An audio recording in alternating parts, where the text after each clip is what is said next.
Alors en quoi consiste là la mise en scène d'un récital poétique pour un seul interprète? Ça veut dire quoi, le mettre en scène là alors? Oh, bah, il n'y a pas de mise en scène. Enfin, tu parles des récitals Oui. poétiques que je fais. Mettons ben, pour Marie Marquet par exemple. Ah, Marie Marquet qui a inventé la formule.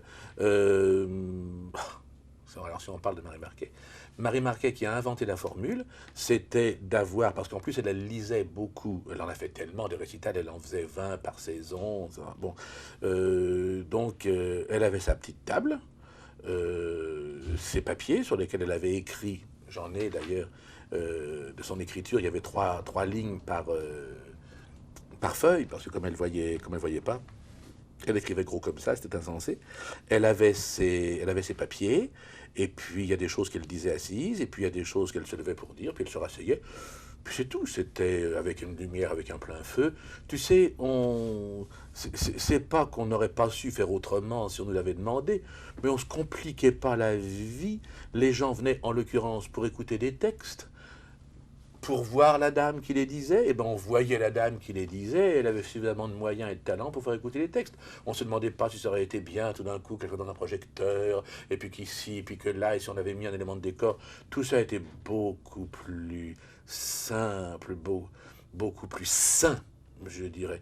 Et moi, moi, je fais la même chose. Moi, j'ai toujours vécu dans la poésie. C'est mon univers.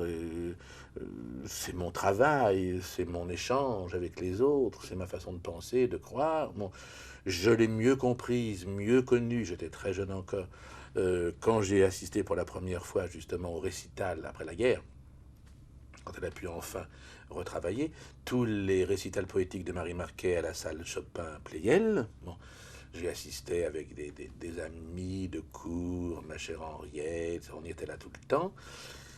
Et là aussi, je ne me doutais pas que quelques années plus tard, Marie Marquet me téléphonerait un jour dans un théâtre où je répétais, parce qu'elle avait retrouvé une lettre que je lui avais écrite.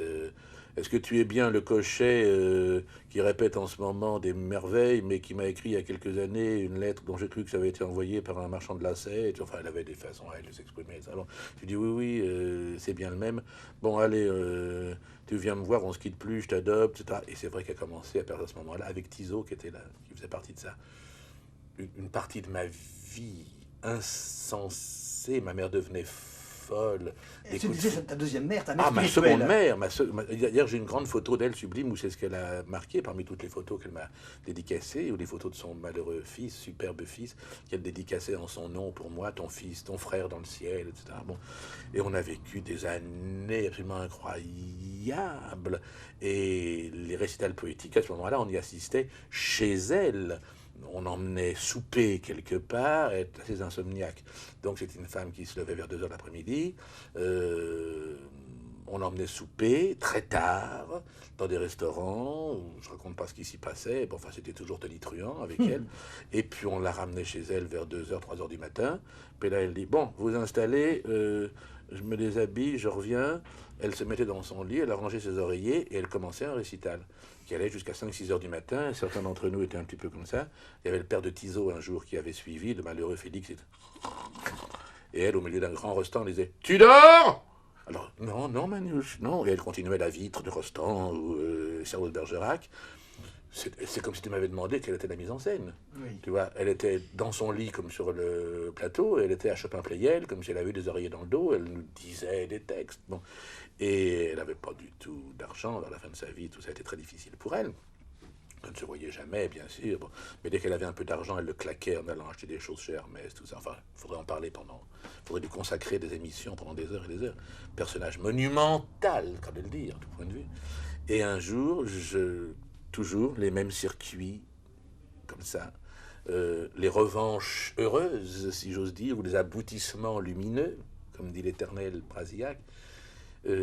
C'est moi qui lui ai loué Chopin-Pleyel pour qu'elle y recommence ses récitals.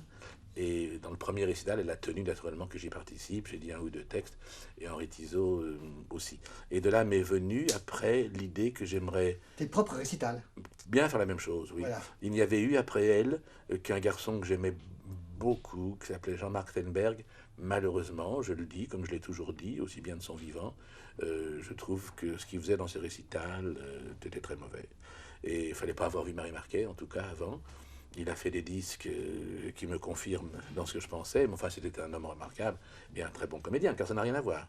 Ah, ça, on peut être très bon comédien et ne pas savoir jouer la biche. On peut être très bon comédien et ne pas savoir faire un récital poétique. Très bon comédien et ne pas savoir faire une lecture à une voix. Très bon comédien et ne pas pouvoir jouer Racine. Bon. Et j'ai voulu, moi je me suis attelé à défendre, à faire redécouvrir certains auteurs qui faisaient partie de mes préférés, dont je savais quel pouvait être l'impact, dont je savais quelle était la vraie grandeur, la vraie personnalité, et que le temps s'était employé à lénifier ou à abattardir. Je pense en particulier à Géraldi et à Francis Jam. Et ben, j'ai eu le bonheur, j'ai commencé par Francis Jam d'ailleurs, quand j'étais à Hébertot, j'ai composé un récital Francis Jam avec mon fabuleux pianiste Philippe Davenet, je devrais dire mon fabuleux ami pianiste Philippe Davenet, et on le promène partout où on veut bien nous recevoir, on va l'enregistrer d'ailleurs, et j'ai fait pareil pour Géraldi, pour rappeler aux gens qu'il n'était pas le poète à l'eau de rose que tant de mauvais diseurs en avaient fait, mais un homme douloureux, désenchanté, drôle bien sûr, mais aigu, cruel quelquefois, de la qualité d'un Monterland ou d'un Guitry. Et puis alors, donc, tu avais réuni autour de ces récitals des gens qui ne connaissaient pas ces poésies, qui explique-moi un petit peu quel public tu souhaitais réunir là. Oh bah, tous ceux qui voulaient bien venir, tu sais, comme on ne disait pas à l'époque, je ne ciblais pas. Il se trouve que lorsque Francis Jam, il y avait des années que j'y pensais, tout en me disant, mais oui, mais où le faire? Parce qu'il faut toujours trouver un lieu à propos duquel on se dit les gens viendront peut-être là écouter, sans que la publicité coûte une fortune, comme ça l'est devenu de pire en pire. Bon. Et c'est quand j'ai eu Hébertot, en fait, c'est là que j'ai commencé mes récitals, les soirées poétiques, alors avec toute ma troupe. Que j'ai fait des soirées poétiques en hommage à Colette, en hommage à Anna de Noailles, en hommage à Jules Romain, en hommage à des tas d'autres auteurs, et puis que j'ai glissé des récitals de 50 minutes, 1 heure, et c'est là que j'ai placé mon Francis Jam. Ben, Francis Jam, c'était le public d'abonnés d'Hébertot, c'était les gens qui avaient envie d'écouter de la poésie. Je les faisais certains jours à 14 heures, certains jours à 18 heures. Ça s'adressait à tous les publics. Certaines fois, c'était très intime, on était vraiment entre nous. D'autres fois, il y avait une salle pleine, aussi bien de jeunes que de gens de tous âges. Quand petit à petit, le public trouve de lui-même son chemin, tu vois.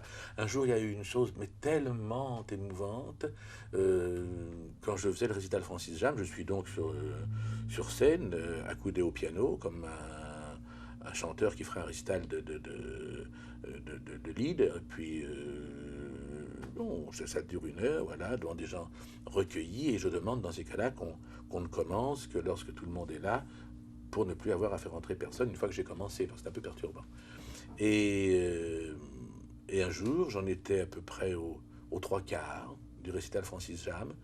Je vois la porte, et je continue à parler, je vois la porte du fond de l'orchestre qui s'ouvre, j'aperçois la lumière du dehors, je commence à râler intérieurement sur les ouvreuses qui allaient passer un mauvais quart d'heure, la porte se referme, et j'aperçois une ombre, c'était donc il y a 14 ans ça, quand j'étais à Hébertot, j'aperçois quelqu'un qui s'avance, je me dis jusqu'où il va aller comme ça, donc plutôt je dis jusqu'où elle va aller, parce que je voyais une robe, bon, et qui s'avance, et qui s'arrête à peu près à la hauteur du 2e rang. C'était un prêtre. En robe, c'est pour ça que je l'avais pris pour une femme, et c'est pour ça que je dis il y a 14 ans, où on n'était quasiment plus en soutane, malheureusement, les prêtres. Elles reviennent, hein. Ah bah tant mieux. Les soutanes reviennent. Ah bah tant mieux. C'est pas notre sujet, mais j'aurais beaucoup à dire là-dessus. Et je le vois comme ça, mais je le vois comme je te vois, à cette distance-là. Il était au 2e rang, les mains comme ça, un homme assez âgé. Et il écoutait comme ça. C'était pour moi dire du Francis Jam, qui était de plein pied avec Dieu, oui. Qui en parle comme personne n'en a parlé, devant un prêtre qui avait l'air lui-même de sortir de l'Éden. Ah, c'était émouvant comme tout. Et il est venu à la fin, il est monté sur le plateau. Je me souviens pas vraiment de ce qu'on s'est dit, c'était au-delà des mots, tu vois. Simplement, j'ai compris que oui, je passais, j'ai vu le nom de Francis Jam. Je suis entré, mais tu sais, l'espèce de miracle comme ça, quoi. Il a poussé une porte, il est arrivé, il s'est trouvé là. Francis Jam lui avait fait signe. Moi, j'en bénéficiais. Oh, il n'y a que ce métier qui peut donner tout d'un coup, tu vois, des minutes comme ça, d'éternité, là encore. Profitons de Francis Jam quand même pour faire une autre parenthèse à propos de ta foi. Tu nous as parlé de ta foi en ton métier, en toi aussi, en mille choses, mais quid de ta foi par rapport au Christ, par rapport à cette religion, dont la poésie de Francis Jam, dont les romans de François Mauriac, dont le théâtre de Claudel sont aussi les passeurs. Oui. Je dissocierai tout de suite de ta question, pas entrer dans des polémiques et surtout pas avoir l'air de faire des réserves sur quoi que ce soit. J'ai trop de respect pour tout ce qui touche à Dieu, au Christ, à la foi, à l'âme, aux croyances. Pour moi, tout ça, c'est un tout. C'est ça l'unanimisme aussi pour moi, et on en parlera. Oui. Mais je dissocie quand même un petit peu le mot religion, qu'on ne peut plus comprendre exactement dans le sens qui était le sien. Relier, relier, réunir. Bon, c'est pas mon propos, c'est pas, je n'ai pas à le faire, mais il y aurait beaucoup à dire sur l'Église et sur le fait que c'est elle, très souvent, qui éloigne, sans s'en rendre compte, de la vraie foi des gens qui se demandent, justement, s'ils y croient, alors qu'on ne peut pas croire. Bon, ça n'existe pas, ça serait une ineptie. Bon. On croit ne pas croire, puis on croit autrement, on peut croire autre chose, et puis on ne sait pas qu'on croit. Bon. Alors ça, c'est une des questions aussi, comme la mise en scène, en plus important, à laquelle, comme il y a un personnage dans Obey qui dit les choses en moi passent si vite, c'est son Don Juan. Je m'entends. C'est pas que je fais des choses puis que j'oublie, c'est pas que, bon, mais comme je vis dans une espèce de présent permanent, je ne m'attarde pas à codifier, à notifier, à analyser. Je suis plus synthétique que ça. À quel moment, telle chose. Oui, j'ai des souvenirs précis de phrases, je te l'ai montré, où Dufilo a dit ça, bon, hop, ça fait tilt une fois pour toutes quand ça concerne le métier, mais des choses qui nous dépassent tellement, je ne pourrais pas moi-même vraiment te dire comment c'est venu. S'il fallait maintenant que tu m'en parles et que j'essaye de me rassembler sur la façon dont ça a pu se passer, je ne pourrais pas vraiment te répondre, sinon que j'ai senti progressivement dans ma vie, au gré des rencontres, au gré de mon travail, au gré des échanges, au gré des bonheurs, au gré des difficultés, pour ne pas dire des souffrances. Je ne crois pas à la rédemption par la souffrance. Je me suis rendu compte que cette foi, je l'avais. Et encore une fois, ça n'a rien à voir avec le fait que mes parents m'aient élevé dans la religion catholique et que j'ai fait ma communion, etc. Non seulement ce que je ne regrette pas, mais ce dont je suis ravi. Je l'avais en moi. Elle vient, comme tout ce qui est intéressant en nous et plus grand que nous, ça vient d'avant nous. Elle vient de bien avant ma naissance. Elle était dans des gènes qui précédaient celles de mes parents. C'est pour ça que j'ai pu être réceptif, attentif, ouvert, toujours étonné, intéressé, passionné, envoûté par les choses de la foi, par la création, tu vois. Mais comme j'aurais pu l'être au niveau de Sganarelle dans Don Juan, quand il dit, mais enfin, ce monde n'est pas né comme ça, comme un champignon du jour au lendemain, puis vous êtes là, il faut bien que votre père ait engrossé votre mère. Tout ce mystère, comment parle-t-il bien Cocteau aussi, quand il dit, toutes ces choses nous dépassent, feignons d'en être les organisateurs, mais sans justement les prendre à notre compte, en disant, moi, voilà pourquoi je crois, voilà quelle est ma foi. Je ne conçois pas la vie quotidienne, la phrase est de Giuando, autrement que le paradis. Je ne peux pas te dire si Dieu est un monsieur à barbe blanche, comme on nous représente tout le temps, si c'est une entité, si c'est un esprit, si c'est... Bon, il y a ce monde, et ce monde est une œuvre, et cette œuvre est née du Verbe, cette œuvre est née du don que le Christ nous a fait de sa personne. Je ne vais pas aller analyser plus loin pourquoi le mal, pourquoi le bien, pourquoi tout ça. C'est pas mon problème. Je crois que c'est saint Anselme qui a dit je ne crois pas pour comprendre. Je comprends parce que je crois. La foi précède tout. Tu vois, on l'a dit il y a un moment. Il n'y a qu'une chose importante. En définitive, c'est Dieu. Et il ajoute en s'amusant qu'il existe ou qu'il n'existe pas, ce qui est une grande question d'ailleurs. Mais on appelle Dieu, d'autres appellent autrement. Bon. Mais j'ai découvert au fur et à mesure de ma vie qu'une chose douloureuse s'était passée. Ça n'avait pas atteint mes croyances profondes et je rendais grâce, comme je te l'ai dit. Oui. Une chose heureuse se passait, je ne me contentais pas de dire « Ah tiens, j'ai réussi ça, ah tiens, j'ai bien aimé un tel, ah tiens, là, ça s'est bien passé », j'en rendais grâce. De la même manière que dans ma prière quotidienne, tous les matins, je rends grâce à Dieu, indissocié de son Fils, indissocié de la Trinité, bien sûr, et j'y mêle les âmes de ceux que j'ai aimés et que j'ai connus, et ceux qui sont encore vivants et que je voudrais qu'on protège parce que certains ont telle souffrance, parce que d'autres, etc. Je fais ma prière pour, au-delà de l'humanité, parce que j'aime l'homme avec un grand H, mais les hommes, hein, ils nous ont amenés là où on est. Peut-être qu'il faut d'ailleurs descendre jusque-là pour qu'il y ait quelque chose qui éclate à nouveau, comme ça s'est fait il y a des milliards d'années, comme ça se fera. C'est à cette dimension-là, moi, que je vis. Sinon, notre passage est secondaire de la même manière que on naît, donc on meurt. C'est la seule chose qu'on sache en naissant. Donc c'est une continuité, il y a une éternité avant. Quand on naît, c'est une mort à quelque chose. Et puis on va vers une mort qui est une naissance vers quelque chose d'autre. L'important, c'est de ne faire qu'un avec sa propre course, comme dit Brasillac, même si on n'en aperçoit pas, continue-t-il, l'aboutissement lumineux. Mais pour moi, de plus en plus, jour après jour, je ne peux répondre qu'une chose à ce que tu me demandes. Oui, je crois. J'ai confiance. Et je ne sais pas exactement à qui je m'adresse, mais tous les matins, mon Seigneur et mon Dieu. J'avais vu une émission qui ressemble un petit peu à ce qu'on fait là. C'était une émission extraordinaire. À l'époque où on ne cherchait pas à passer la caméra derrière des plantes vertes ou je ne sais quoi pour montrer qu'on avait des idées. Bon, Les conteurs, non? Les conteurs d'André Voisin. J'avais vu Madame de Vendœuvre, j'avais vu Monsieur de Broglie, j'avais vu des gens absolument extraordinaires qui nous parlaient d'eux, un point c'est tout. Bon, un gros plan et on était comme ça. Bon. Et puis Voisin savait poser des questions, moins bien que toi parce que tu es extraordinaire, mais c'était passionnant. Bon. Et je me souviens justement parce que c'était pas seulement Monsieur de Broglie ou Madame de Vendœuvre, c'était aussi une vieille paysanne d'un certain âge qui était aimée dans son village parce que justement elle avait la foi. Bon, ils avaient été l'interviewer et je la revois, ce beau visage ridé, cette vieille pomme, cette femme sereine, cette femme qui avait travaillé toute sa vie avec ses paysannes comme ça, lumineuse. Bon, et on lui a dit alors maintenant votre vie et puis maintenant ce qui va se passer. Oh ben, je sais pas d'où elle avait un petit âge. Ma vie, ce qui va se passer, vous savez, tous les matins, j'ouvre les mains, je dis mon Seigneur et mon Dieu. Et ma journée est faite.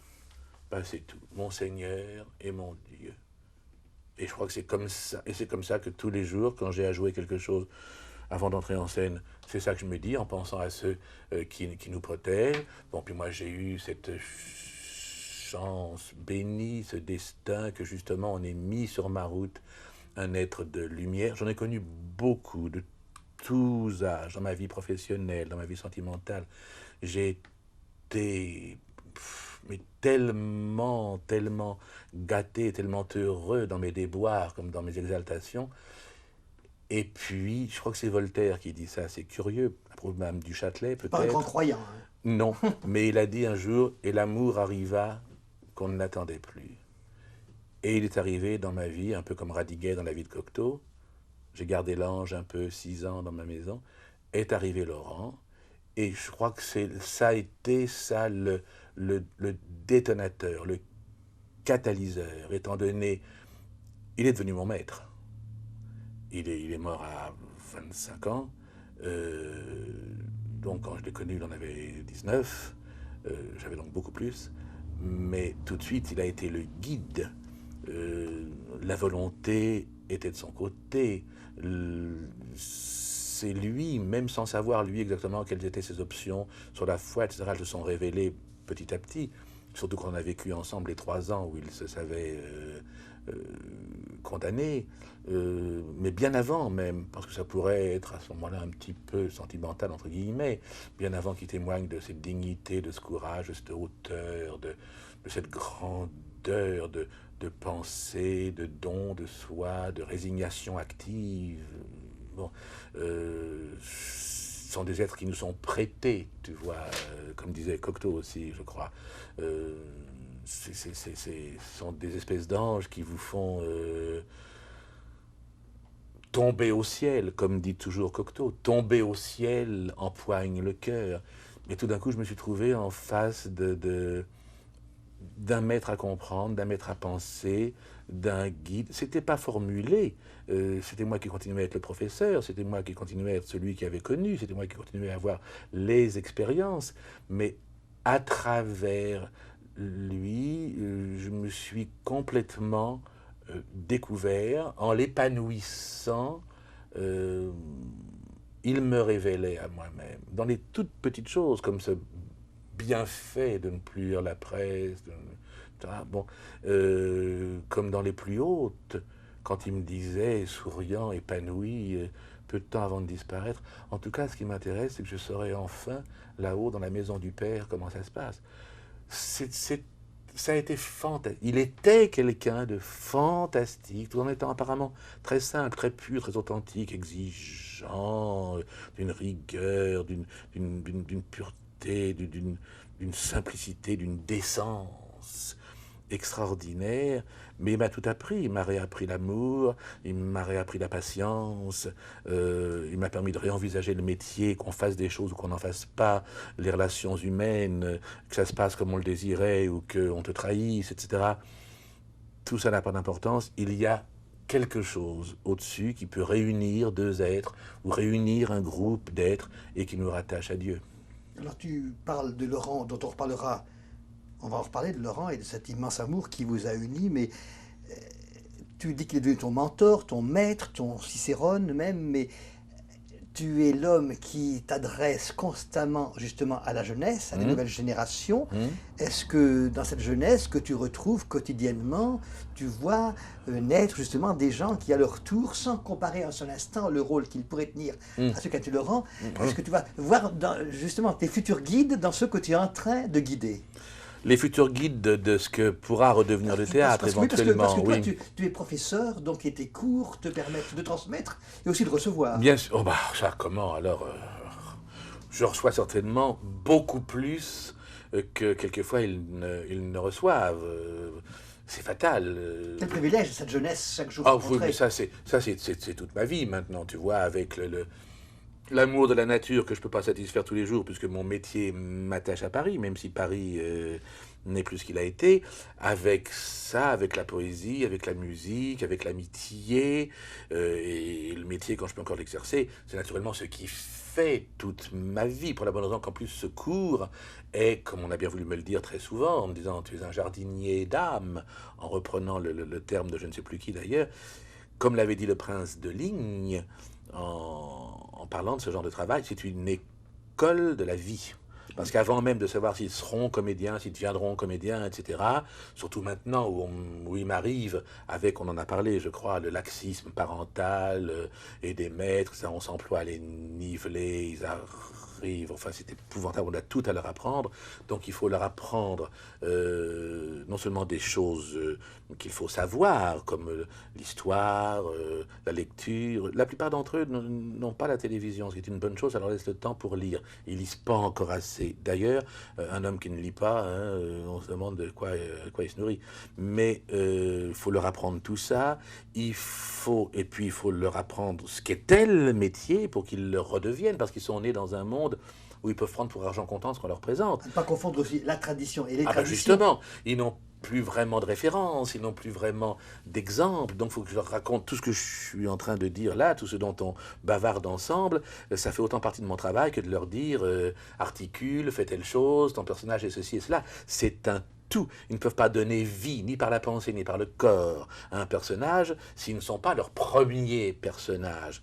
Alors, tu penses que ma réponse à ta question, est-ce que je crois, est-ce que je trouve en eux ça, puisque je continue, alors que c'est exténuant, alors que c'est souvent très décourageant, sinon déprimant, bah c'est que je veux encore y croire. Parce que si ça ne vient pas d'eux, et ça j'aimerais même les plus paresseux d'entre eux qu'ils le comprennent, si ça ne vient pas d'eux et de leur travail, dans 20 ans, le théâtre n'existera plus. Il n'existe déjà plus tel qu'on l'a connu, mais il n'existera plus du tout. Ça sera complètement moribond.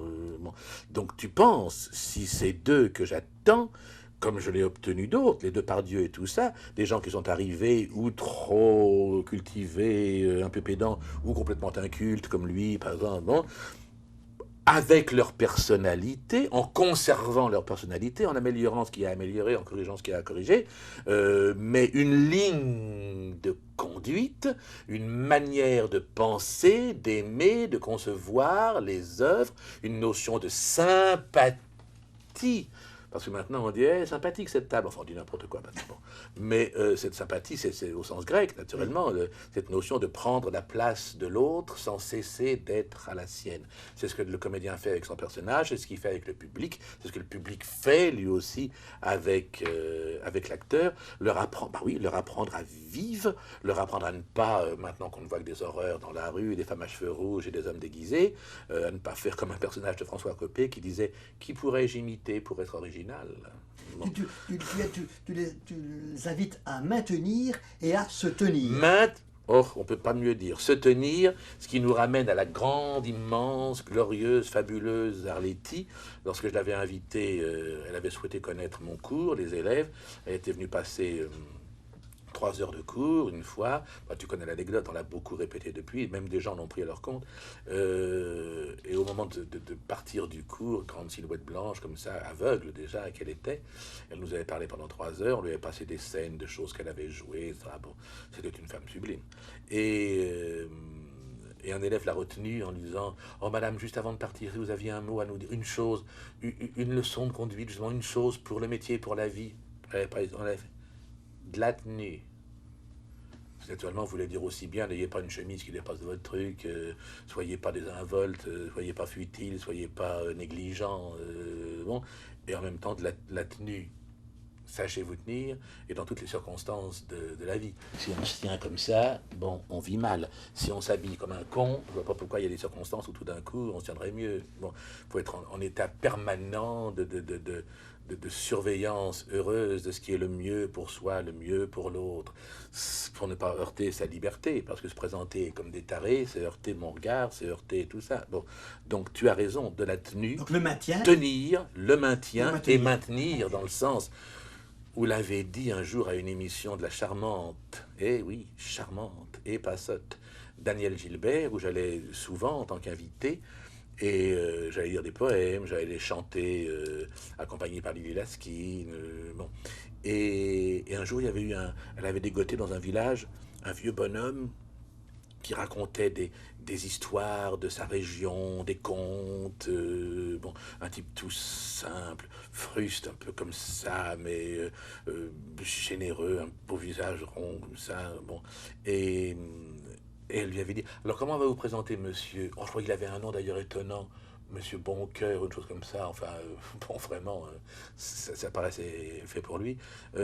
Alors, on va dire, parce que vous racontez des contes, alors on va dire quoi, conte, dites donc mainteneur.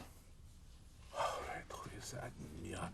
Et je ne sais plus lequel de mes maîtres, je ne sais pas si c'est Roland, disait, oui, je crois que c'est Roland, mais il est beaucoup plus difficile de maintenir que d'inventer. On peut inventer n'importe quoi, c'est pas forcément ce qu'il faut. La preuve, c'est qu'on vit depuis un siècle et demi sous le règne de la technique. On croit faire des progrès et on régresse humainement. Forcément, c'est fatal. Toute invention est une limitation de l'homme. Et tu obtiens que ce qui semble d'autrefois, de naguère et de jadis, et de maintenant. Ben, c'est permanent. Voilà, mais c'est permanent. Je vois pas pourquoi il y a des choses qui se passaient sous Alexandre et qui se passaient bien, et d'autres sous Périclès, et d'autres sous Confucius, et d'autres sous Louis XIV, ce grand homme. Pourquoi il faudrait, parce que tout d'un coup on a décidé que c'est plus ça qu'on pouvait faire, que tout cela avait tort, et que depuis 50 ans on a réinventé les choses, la Terre et le monde. Mais c'est aberrant. Tu dis, je les suis hommes sont fous. Un vrai révolutionnaire. Complètement. La révolution totalement. Complètement. Justement, c'est ça qui m'exalte, c'est ça qui m'amuse tellement. C'est que c'est moi le révolutionnaire au milieu de tout ça, en voulant maintenir en dépit de tous ces impuissants qui prétendent inventer. Mais inventer quoi lorsque tu incarnes les grands rôles du théâtre, que tu prêtes ta parole à des personnages qui te sont plus ou moins chers, et tu y mets le même cœur, quel que soit le discours tenu. Tu as incarné Sganarelle, n'est-ce pas? As-tu incarné Don Juan? Non, jamais. Voilà. Tu- tu- C'est gentil à toi d'imaginer que j'aurais pu l'incarner, mais certes, bien je sais sûr. bien que Jean de Bucourt a joué Don Juan et il n'était pas jeune, et que Don Juan n'est pas forcément seulement un jeune premier qui tombe les filles. Hein. C'est pas ça, Don Juan, on est bien Enfin, d'accord. son discours n'est Enfin, pas le tien, celui de Don Juan, seulement ce discours Ah non, pas du tout. athée. Ah ce non. discours- Ah non, mais alors ça, c'est ce qui est amusant pour le comédien, tu Oui. vois. Bien sûr que c'est grisant quand tu joues Ferrante, quand tu joues, je sais pas, parmi tous les rôles sublimes que j'ai pu jouer, quand tu Monsieur joues... Couture. Ah oui, mais là, justement, c'est un petit peu une composition. Ouais. Quand tu joues le jardinier d'Electre, quand tu joues des Ah oui, rôles ceux comme qui ça cor- que tu ceux qui prends à ton correspondent compte, à ton message intérieur. Alors, bien sûr que c'est grisant de pouvoir dire à des qu'on gens pense. réunis, voilà ce que je pense, et c'est Giraudoux ou c'est Monterland qui le dit à ma place mieux que moi. Et Couture, c'est l'inverse. Bien sûr. Et puis tu as tous les rôles, enfin, tous les rôles sont de composition parce qu'il faut les jouer au moment où on nous les demande. Bon. Mais quand c'est Couture, quand c'est Monsieur Vernet, ça m'enchante. Quand c'est Couture dans Asmodée, quand c'est Orgon, qui n'est pas du tout dans mon...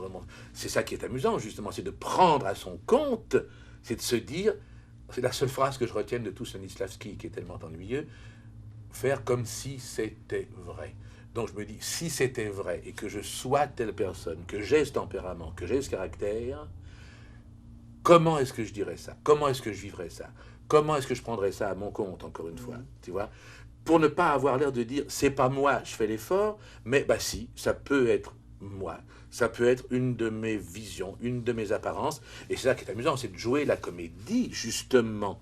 C'est là que le comédien n'a rien à voir avec l'acteur. L'acteur, il fait des actes. Il faut toujours revenir à l'étymologie, comme me disait le cher Jean Dutour. Il fait des actes. Il les fait plus ou moins bien. C'est celui qui agit. C'est déjà pas mal quand il agit bien. Et puis le comédien, c'est celui qui fait croire qu'il n'est pas en train de faire des actes qui ne sont pas les siens. Il y a dans 6 personnages en quête d'auteur, qui est une pièce fascinante pour tout homme de théâtre, pour tous les interprètes. Il y a le moment où la belle-fille amène le petit garçon sur le plateau nu et lui dit « Tu vois, ceci c'est la scène. Tu sais pas ce que c'est qu'une scène?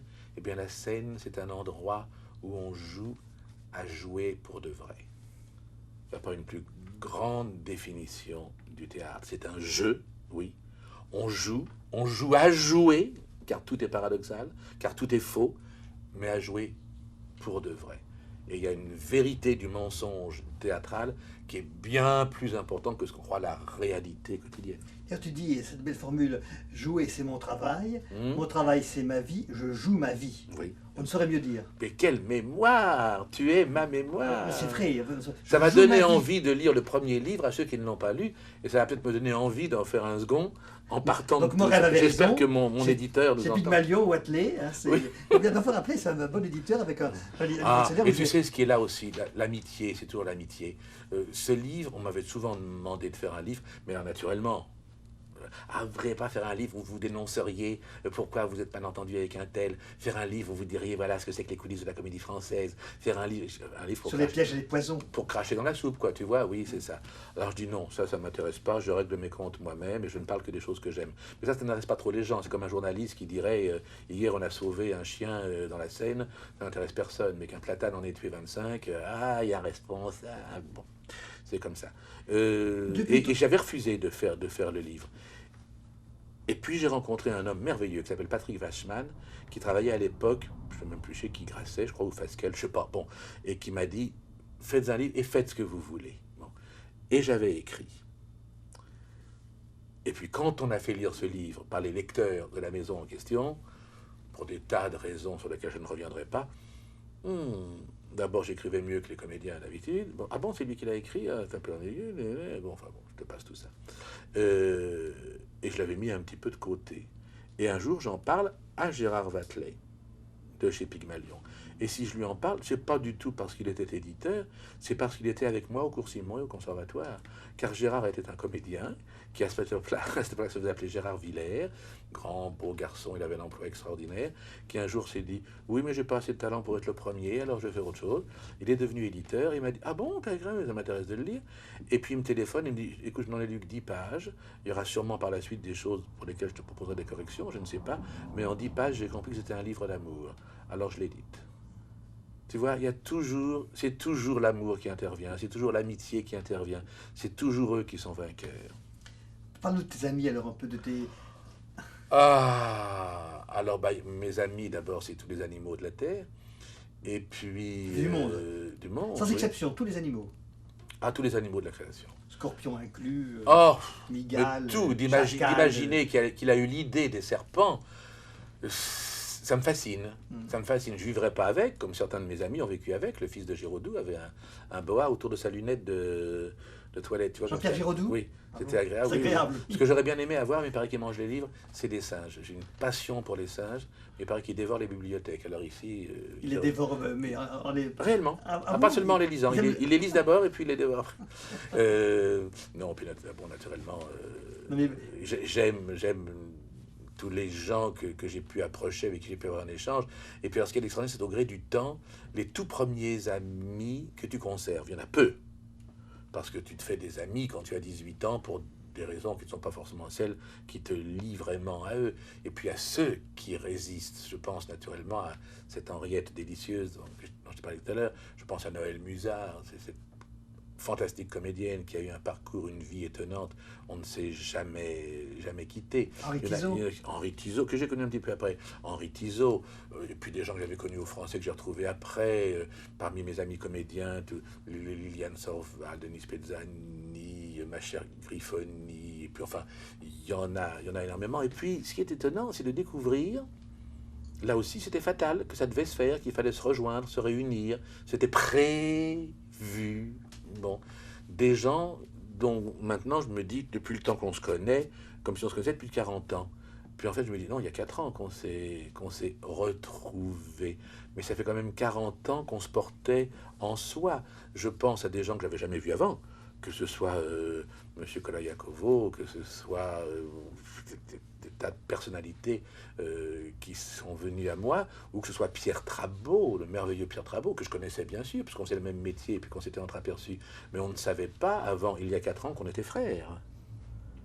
Et il fallait que ça se passe à ce moment-là. Il fallait que ça se passe le jour où il est venu voir une certaine pièce, où il m'a vu jouer un certain rôle, pour que tout ce passé qui n'était pas le nôtre le devint. Ça, le phénomène de l'amitié, c'est... Et Marie-Laurence Gaudrin? Oh, heureusement que tu la cites, mon Dieu. Parmi tous ceux que je suis en train d'oublier, dont j'espère qu'ils ne m'en voudront pas, Marie-Laurence était... Marie-Laurence, je vais te dire, et je pense qu'elle va encore dire, mon Dieu, je ne mérite pas tout ça, alors qu'elle mérite bien davantage. Elle a été humainement, pour moi, amicalement et artistiquement, une révélation comme a pu l'être dans le domaine littéraire, parce que c'est à travers les livres, mais tout aussi humainement, Georges Haldas. Quand tout d'un coup tu vois apparaître dans ta vie quelqu'un dont tu ne sais pas tout de suite, à la seconde, que ça va être si important. C'est ça qui est merveilleux d'ailleurs. Comme Harbour, c'est Odette Laure qui m'avait fait... Enfin, rire, non, il n'y a pas tellement de rire. C'est Odette Laure qui un jour m'avait dit ah oui, les premières fois, les dernières fois, c'est très mystérieux parce que par exemple, la dernière fois qu'on fait l'amour, on ne le sait pas. Et c'est des années après qu'on se dit, tiens, c'était la dernière fois. Bon. Et la première fois qu'on rencontre quelqu'un, on ne sait pas non plus que c'est le début d'une longue amitié ou d'une grande passion ou d'une intimité.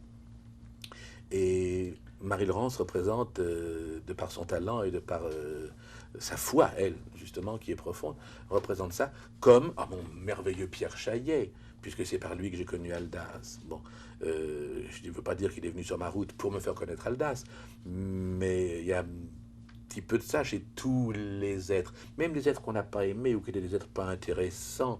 Il y a toujours quelqu'un à un moment qui te raconte une histoire et il fallait que tu l'aies connu pour connaître cette histoire-là. Bon, Pierre Chaillet, qui est un comédien suisse, un homme exceptionnel, m'a un jour offert, il y a très peu de temps, un petit livre de Georges Haldas, dont j'ignorais jusqu'au nom.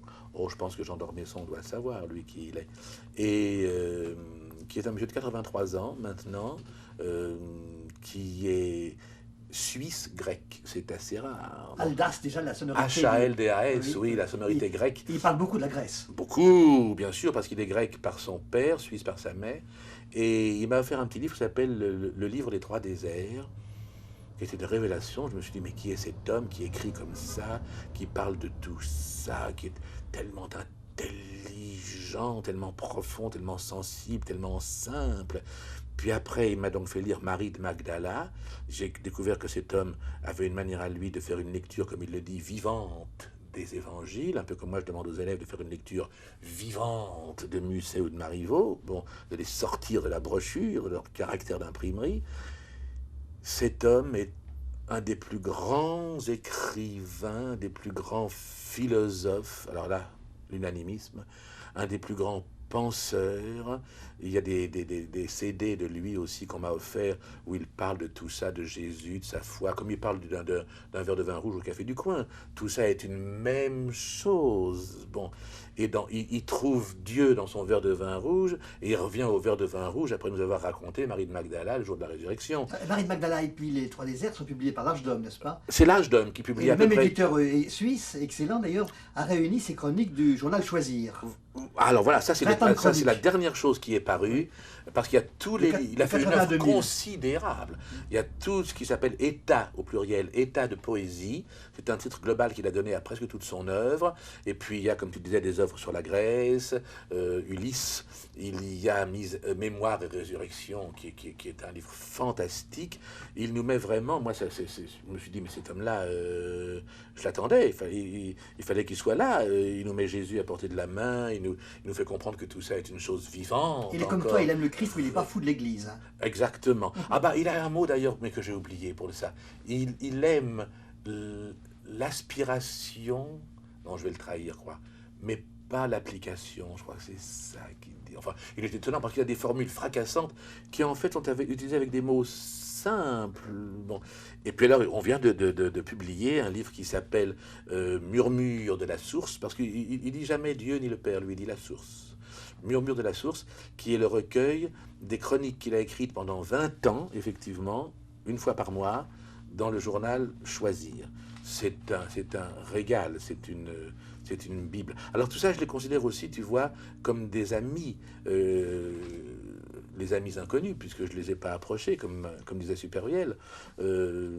Pour moi, j'ai envie de dire, oui, Jules Supervielle, Georges Aldas, sont mes amis, étant donné ce qu'ils Ils habitent chez toi et leurs œuvres sont dans tes rayons, dans ta bibliothèque. Complètement. Enfin, tous ces gens dont on voit les livres sont tes amis aussi. Tous. Et tous. On va pas faire un classement, Je pourrais te raconter le quotidien de certaines journées de Molière. Mais tu as, justement, commençons par les classiques. Oui. Il y a tes amis La Fontaine, Molière, Racine, il y a Marivaux, il y a Beaumarchais, il y a Musset, il y a Hugo. Et puis, est-ce que parmi ces très très grands classiques, il y a des gens, tu n'as pas monté les pièces, par exemple? Attends, Molière, j'en ai monté beaucoup. Beaumarchais, j'ai monté Le mariage de Figaro et Le barbier de Séville.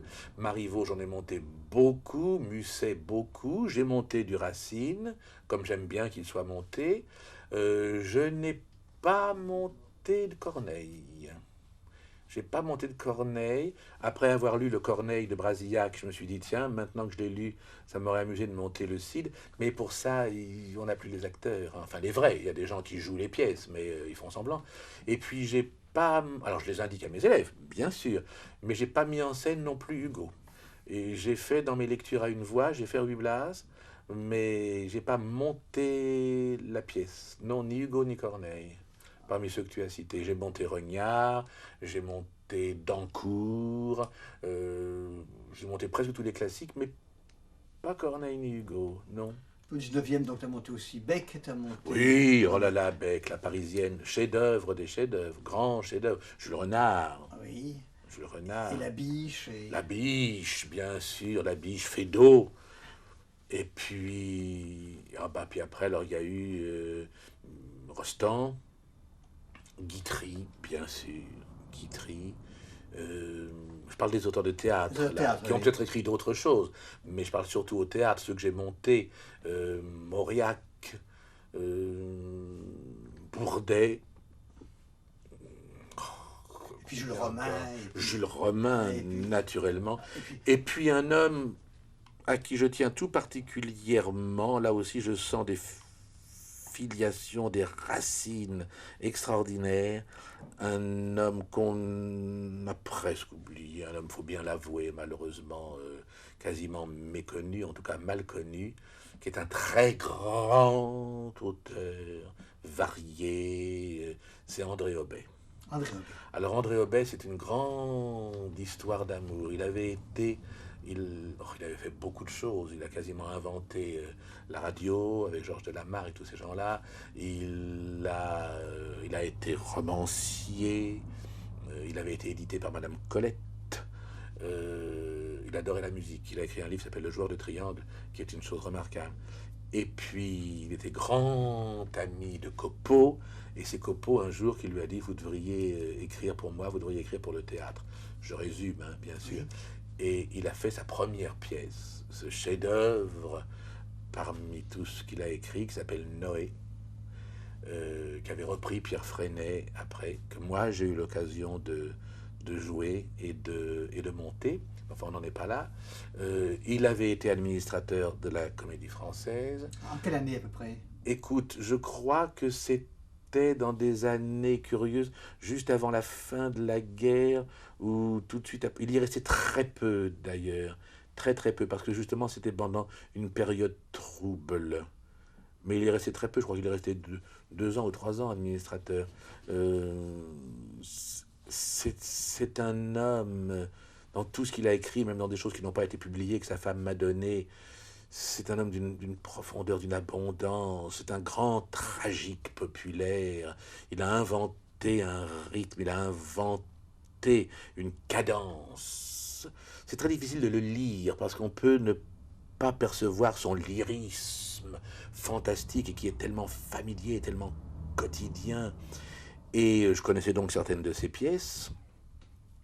Et tu vas voir comme tout est lié, et on pourra en revenir comme ça, enfin, Oui. aux lectures à une voix. Quand j'étais au cours Berthaud, j'avais donc 15 ans, il y avait une émission, 15 ans, ça fait donc 51 ans, il y avait une émission publique de radio qui se donnait dans un de ces petits théâtres merveilleux de la rue Champollion, qui sont tous devenus des cinémas. C'était le théâtre des Noctambules, voilà. Une émission de Michel Polac, qui pouvait donc faire de la qualité à l'époque, qui avait eu l'idée, toute simple, comme tout ce qui est merveilleux, évident et efficace. Il demandait à un grand comédien de venir derrière une petite table, lire seul une pièce de son choix. Et c'était enregistré par la radio. J'y avais vu Aimé Clarion lire Chanteclair. J'y avais vu Madame Bovy lire La Parisienne. C'est comme ça que j'ai compris comment ça devait se jouer, avant même que Madame Simone ne m'en parle. Et j'étais allé voir mon maître, Julien Berthaud, qui avait fait une lecture. Et lui, il avait fait la lecture d'une pièce qui était quasiment une création. Ça n'avait été joué que 2 fois, juste avant que la guerre n'éclate, par Valentine Tessier. Une pièce impossible à raconter, tellement la construction est originale. C'est admirable, c'est un chef-d'œuvre, qui s'appelle Revenu de l'étoile. Ça m'avait tellement impressionné que peu de temps après, j'avais obtenu l'adresse d'Aubet à Montsoreau, où il vivait, sur la Loire, depuis que j'ai connu la maison, en lui demandant que j'aimerais bien, il n'était pas édité, me procurer le texte. Et il me l'avait envoyé. Et quelques années encore après, quand je commençais à travailler, à faire des mises en scène, j'avais cherché à monter la pièce. Beaucoup de comédiennes l'avaient refusé en ayant peur que ce rôle les impressionnât trop, parce que c'est un personnage qui remonte le temps. On commence en vieille femme et on finit en accouchant de son premier enfant. C'est sublime. Bon. Et puis beaucoup de directeurs qui, ah oui, bon, que c'est que ça. Puis déjà, Aubet, on ne savait plus trop. Il n'a écrit que des chefs-d'œuvre. À l'époque où j'étais chez Berthaud, Berthaud est en train de répéter à la Comédie Française L'Homme de Cendre de Aubet, qui est une pièce admirable, qui est un Don Juan. Et donc j'avais toujours ce manuscrit avec moi. Et on me l'a perdu. Quelqu'un à qui je l'avais confié. Je crois bien que c'est Georges Herbert. Il l'a pas fait exprès, le cher homme. Il l'a perdu. Et ben voilà, puis le temps est passé. Et puis je suis arrivé à Hébertot. Et je me suis dit, je veux monter du Aubet. Je veux qu'il y ait Aubet. Alors je voulais qu'il y ait un acte qui s'appelle La Fenêtre, qui est une version de Jeanne d'Arc fabuleuse. C'est Jeanne d'Arc le jour où on la brûle, mais vue de la fenêtre d'un noble de la ville, entouré de sa famille, et il nous raconte le martyr. Les gens dans la salle étaient galvanisés, pleuraient, c'était fantastique. Et je voulais monter Revenu de l'étoile avec Odette Laure, que je trouvais le personnage idéal. Alors j'ai téléphoné pour dire, je n'ai plus le texte. Est-ce que vous pouvez me le procurer? C'est sa femme qui m'avait répondu, il était mort la veille. Et elle m'a dit, mais je vais vous envoyer le texte, avec quelque chose à l'intérieur qui vous fera plaisir, et qu'il avait toujours gardé. C'était la lettre que je lui avais envoyée la première fois, quand j'avais 16 ans, et que je lui avais demandé à connaître l'œuvre, à laquelle il m'avait répondu d'ailleurs en me disant, en parlant d'une lettre jaillie, bon, elle m'a donc envoyé le texte, et j'ai monté Revenu de l'Étoile, avec Odette, qui était extraordinaire. Et ça a été un énorme succès. Les gens découvert Obey. Et depuis, chaque fois que j'ai pu, je l'ai monté ou je l'ai lu. J'ai donc monté Noé. Ce sont des pièces souvent difficiles à monter parce qu'elles sont lourdes, il y a beaucoup de monde, où ça se passe. Dans les bons. J'ai fait, dans mes lectures, beaucoup, je lui ai rendu hommage. J'ai fait une lecture. Heureusement, tout ça reste. Ce sont des témoignages d'archives. Il y a une malheureuse petite caméra posée comme ça, plan fixe, bon, et puis je suis derrière ma table. Mais c'est très passionnant, un petit peu comme je l'ai fait après au CNED avec d'autres pièces. Donc j'ai lu L'Homme de Cendre, j'ai lu Lazare, qui est un chef-d'œuvre. J'ai lu Une fille pour du vent, et Une fille pour du vent, tu vois, Une fille pour du vent, je l'ai monté 5 mois avant que Laurent ne disparaisse. Il y a un rôle absolument fabuleux dans la pièce qui s'appelle Le Soldat mort. Et je voulais que Laurent le joue. Une fille pour du vent, c'est Iphigénie. C'est Iphigénie. Et je lui dis, ben écoute, tiens, tu la mettras en scène en même temps. Moi, je jouerai Ménélas, tu nous dirigeras. Bon, ça s'est passé dans un prieuré, dans l'Orne. Très bel endroit. Il a monté la pièce, on l'a répété ici et dans d'autres lieux. Il jouait le soldat mort, malheureusement, sa maladie commençait à atteindre le cerveau, alors de temps en temps, il ne savait plus trop de quoi on parlait. Le jour où on a joué, il ne savait plus exactement si c'était à lui d'entrer. On a vécu quelque chose qui aurait pu être terrifiant, mais comme toujours avec un ange, c'était miraculeux. Et c'est dans ce lieu-là, un jour, qui m'a fait cette réponse étonnante. C'était la veille, je crois, du jour où on allait jouer. Il y avait une grande cheminée, je suis incapable moi de faire un feu, je suis incapable de faire quoi que ce soit de manuel. Et il me dit, mais attendez, je vais le faire. Et il était l'ombre de lui-même, et avec des journaux, du bois qui était là. Je lui dis, pourquoi t'as l'habitude? Pour tout le monde, j'en ai fait un peu. Puis il prend les papiers, il prend tout ça, il met le feu, il fait un feu extraordinaire. Ah ben je lui dis oui, fais comme ça paraît facile. Il dit oui, c'est facile, c'est comme pour tout. Beaucoup de patience, beaucoup d'amour. Voilà qui était Laurent. Il te disait vous. Hmm? Il te disait vous. Oui. Oui. Mon Dieu. Tu parlais tout à l'heure de tes lectures à une voix. Oui. Et combien d'œuvres as-tu ainsi transmises? Oh! Écoute, alors, j'ai commencé lorsque je faisais mes cours à la délicieuse salle Marguerite Gaveau, à Gaveau. Une salle très Madame Verdurin, très Proust, tu vois, où je faisais d'abord mes poétiques, justement, seul ou à plusieurs, où j'ai fait des soirées Proust, des soirées autour de tous les auteurs que j'aime, Vildrac, etc. Bon. Et des prosateurs, des poètes, bon. Et c'est là que j'ai commencé à faire mes lectures. Oh ben, tu sais, tout. Et puis après, je les ai faites au Donou, et puis au Gouffre Donc, tout ça a été parisien. enregistré. Presque intégralement. Mais enregistré, je te dis, par un élève gentil qui aimait bien être derrière une caméra, qui se mettait au fond avec un son approximatif, une image pas c'est toujours. dommage, oui. Enfin, approximatif, je veux dire que c'était pas des techniciens comme ceux par lesquels nous sommes entourés aujourd'hui, mais c'est pas dégueulasse. On entend quand même suffisamment pour que ça vaille la peine. Puis ce sont quand même des témoignages. Alors j'ai fait, je sais pas, beaucoup de Molière, beaucoup de Musset, beaucoup de Marivaux. J'ai fait du Jean Sarment, tu penses, mon cher Jean On Sarment. va parler de Jean Sarment, oui. Oui, bien sûr. J'ai fait donc beaucoup de Hobet. J'ai fait... Brasillac. À Brasillac, j'ai fait un récital Brasillac. Ah oui. J'ai fait un récital Brasillac avec plusieurs poèmes, et en particulier tous ceux qu'il a écrits en attendant d'être fusillé. J'ai fait tout un montage Maître Isorni était venu d'ailleurs écouter. Il était le défenseur de Il Brasillac. était le défenseur de Brasillac, Oui. oui. Oh oui, j'ai fait beaucoup d'auteurs. Qu'est-ce que j'ai fait encore récemment, l'année dernière ou l'année d'avant? J'ai fait justement Jules Renard, Beck, j'ai lu La Bigotte, qui est la suite de Poil de Carotte. J'ai lu du Jacques Deval. Jacques Deval, les gens ont redécouvert Jacques Deval, une pièce qui s'appelle Prière pour les vivants. Alors tu vois, c'est ça qui me fait hurler. Sourire pour moi, mais hurler pour les gens qu'on lèse, qu'on prive. C'est quand on dit il n'y a plus d'auteurs. Bien sûr qu'il y a plus d'auteurs de 20 ou 30 ou 40 ans, et je pourrais citer des tas de noms de gens dont on monte les pièces qui ne sont pas des auteurs, qui écrivent des mots et qu'on joue parce qu'on se dit tiens, ça serait une création. Bon, mais sous prétexte, oh oui, mais c'est des pièces de... Je me souviens d'un critique dans un jury où on était ensemble tous les deux du jury. Je me demandais bien ce qu'il pouvait dire, puisqu'il s'agissait de théâtre, et qu'il était critique d'art dramatique. Et j'étais en train de répéter une pièce de Sarment, justement. Et il me dit, ah bon, vous aimez Sarment? Ah, j'ai dit oui, j'aime Sarment comme on aimait Musset. Ah oui, tiens, c'est drôle. Et ça se joue encore. Je dis, bah moi, en tout cas, je le joue. Tiens, c'est drôle, c'est drôle, Sarment. Sarment, c'est 1920, 1900. Je dis oui, à peu près. Ah, c'est drôle. Et je lui dis, pourquoi vous l'aimez pas? Ah, j'ai pas lu.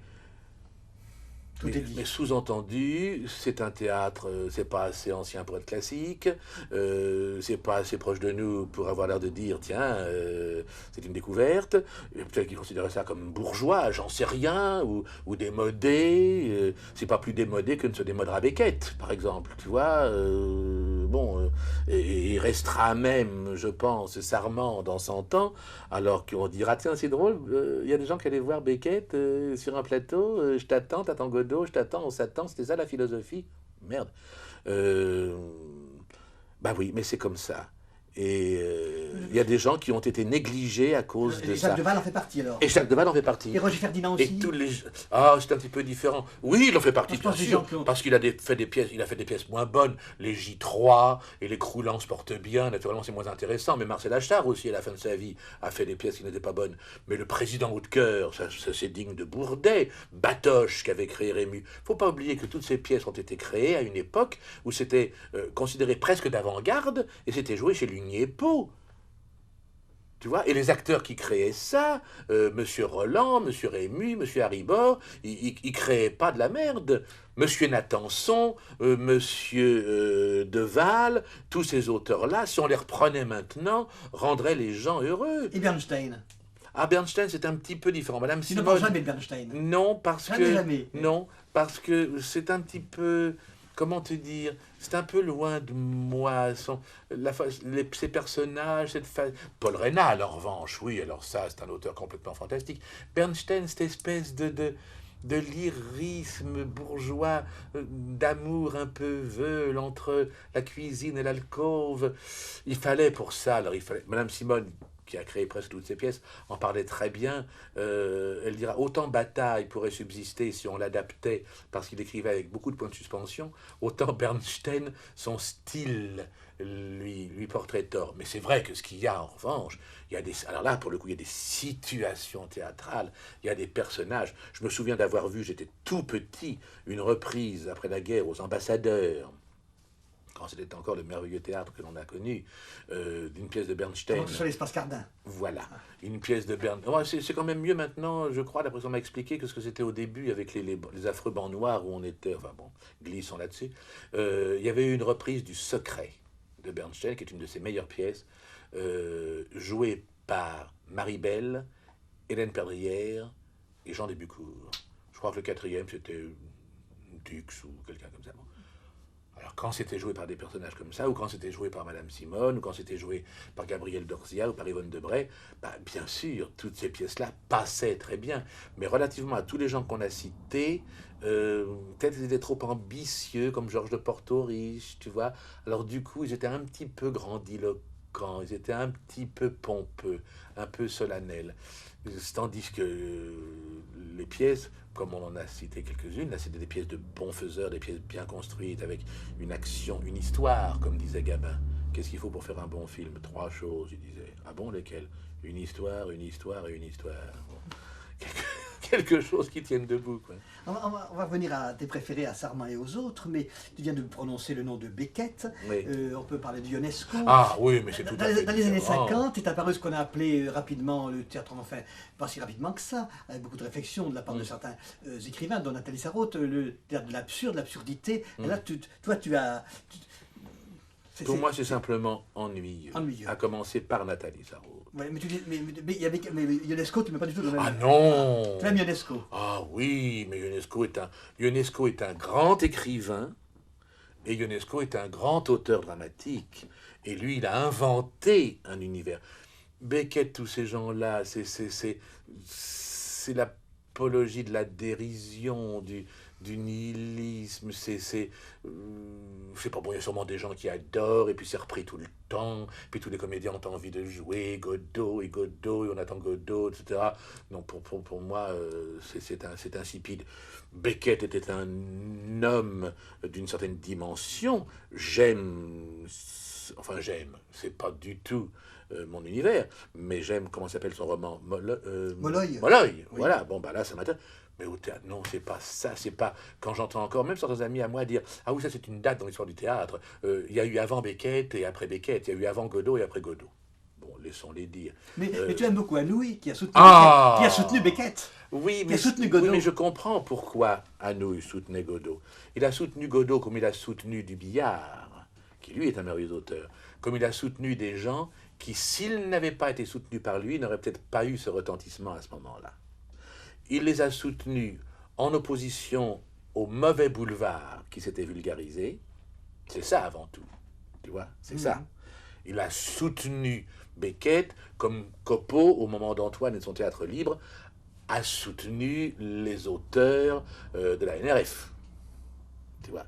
Et comme Anouilh se plaisait à soutenir toute entreprise, Roussin le faisait aussi, justement. Comment s'appelait cette pièce de Dubillard, Naïfs Hirondelles? Roussin a fait un gros éditorial, un rez-de-chaussée dans le Figaro, pour y envoyer des gens dont il se doutait que, sans l'appui d'un homme de boulevard, un certain public n'y serait pas allé. Et Anouilh a mis son influence dans... le soutien à Beckett. Le soutien à Beckett, ah, oui. Bien sûr. Et je comprends qu'il ait préféré la découverte de Beckett à ce qu'étaient les sous vaudeville à caleçon qu'on jouait encore à l'époque. Bien sûr. Il faut toujours se reporter à l'époque, et puis les choses sont toujours relatives entre elles. Ah oui, je ne connaissais pas ton opinion sur Ionesco. Je ne savais pas que tu l'aimais à ce point-là. Ah oui. Et je dois dire, je l'ai aimé tout de suite. Contrairement à certains critiques, il ne faut pas trop nommer ces gens-là parce qu'on leur fait de la publicité, même post-mortem, qui l'ont traîné dans la boue au début et qui, dès qu'il a été nommé à l'Académie ou joué à la Comédie Française, ont dit, tout en reconnaissant, oui, au début, je n'adhérais pas tellement, mais il est devenu merveilleux. Et ils l'ont trouvé merveilleux à un moment où, à mon avis, il était quelquefois un petit peu moins bien, où il commençait un peu à tirer à la ligne, parce que La soif et la faim, c'est quand même moins extraordinaire que Le Roi est mort ou des pièces du début. Ah oui, oh là là. Jean-Jacques Gaultier a mis beaucoup de temps, justement. Eh ben, c'est de lui que je parlais, sans vouloir le nommer. Voilà, tu as comblé mon... Il y a une scène à l'Académie mutisme. magnifique qui s'est produite. Ah bon? Raconte. Je crois que Ionesco parlait avec un autre académicien après l'élection de Jean-Jacques Gaultier. Jean-Jacques Gaultier va comme ça, et puis Ionesco dit, tiens, tu vois, il est encore passé à côté de moi. Ah, quelle merveille! Eh ben, c'est... Il était passé à côté d'Ionesco. Puisqu'on a prononcé son nom, c'est Anouilh qui a fait un jour un mot merveilleux dans un jury où il était et où il y avait Gaultier, qui était toujours un petit peu obséquieux vis-à-vis des gens comme ça, maître, oui, ah bon, bon. Et je pense que sa femme est décédée cette fois, ça lui fera pas de peine. Et puis comme on dit dans je ne sais plus quelle pièce, puis elle le sait bien.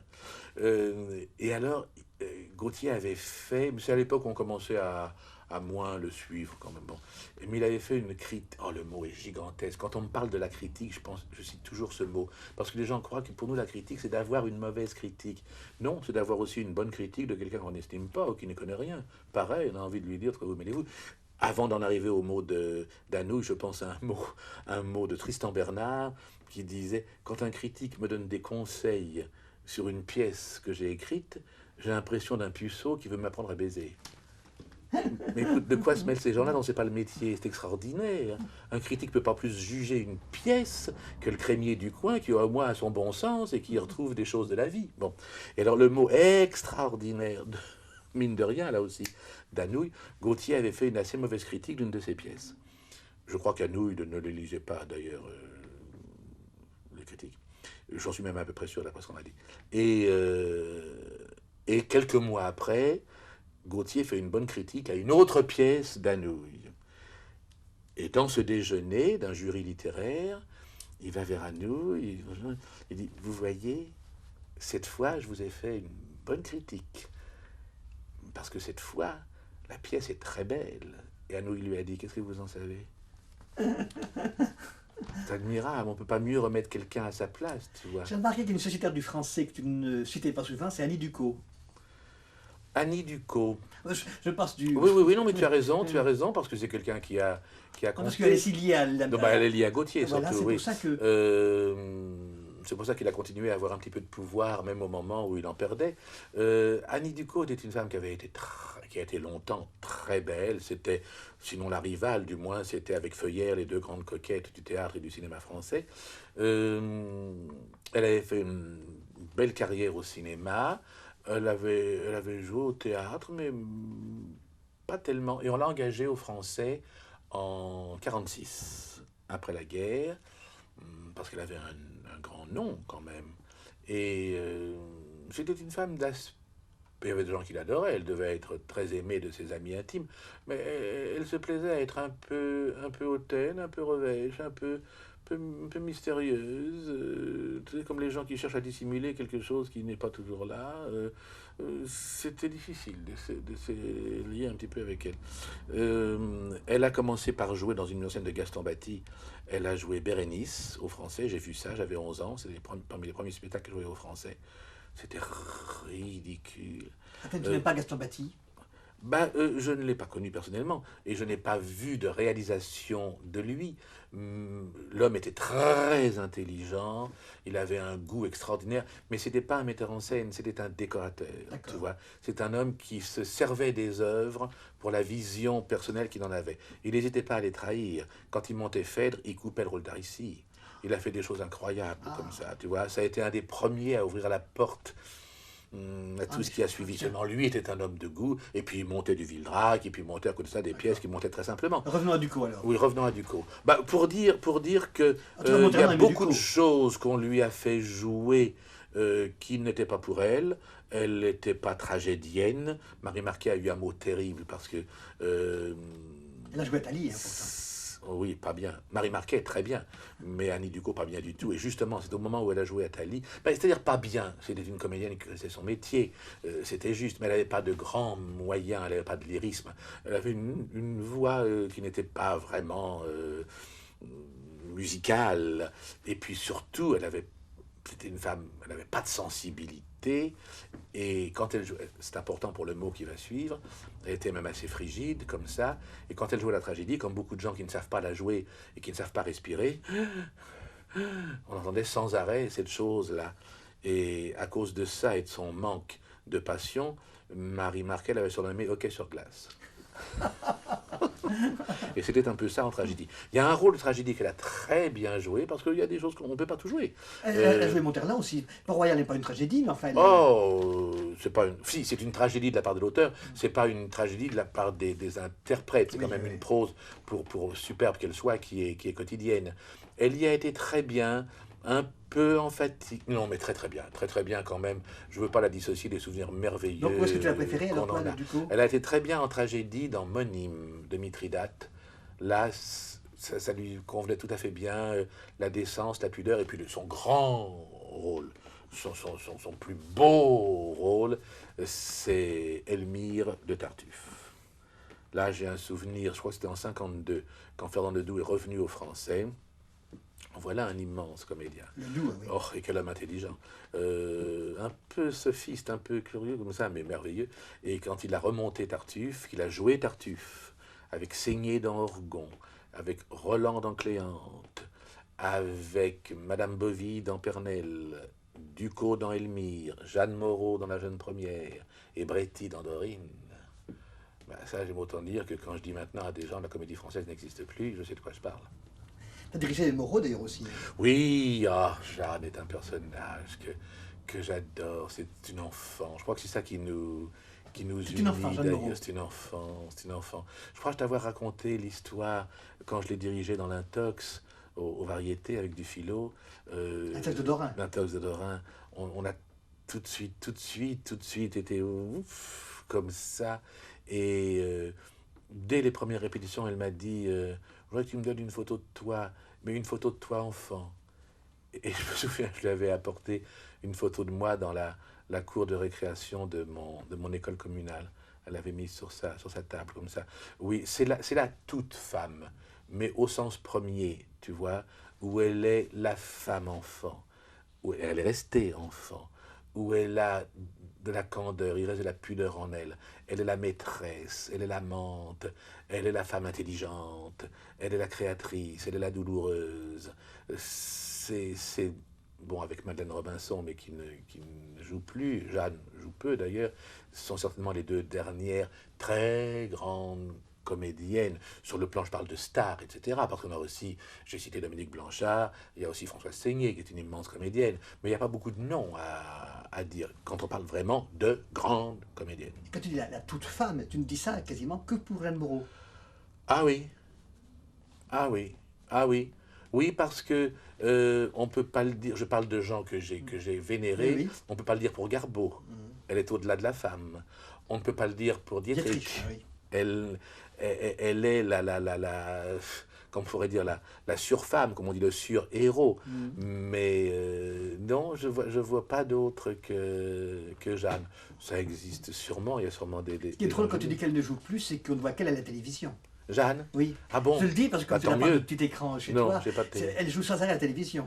Mais elle Elle joue joue la des- mère de Balzac, des feuilletons, Ah oui. sur les grands hommes, sur les... Ah oui. Elle a joué la mère de elle a joué dans Les Misérables. Ah oui. Ah bah ça, j'aime autant Elle pas ne le cesse voir, de jouer à la alors. télévision. Ah bon. C'est une des actrices actuellement les plus populaires, au fond, enfin les plus vues à la télévision. Ah bah, Et tant ça, mieux. c'est bien, parce que c'est amusant que tu Bah, dises. tant mieux. Elle a un peu Seulement, déserté les plateaux, j'aimerais les- mieux que tu me la dises, scène. elle joue Agrippine, ou, tu vois, que des adaptations plus ou moins fidèles de ces grands auteurs qui ont des figures.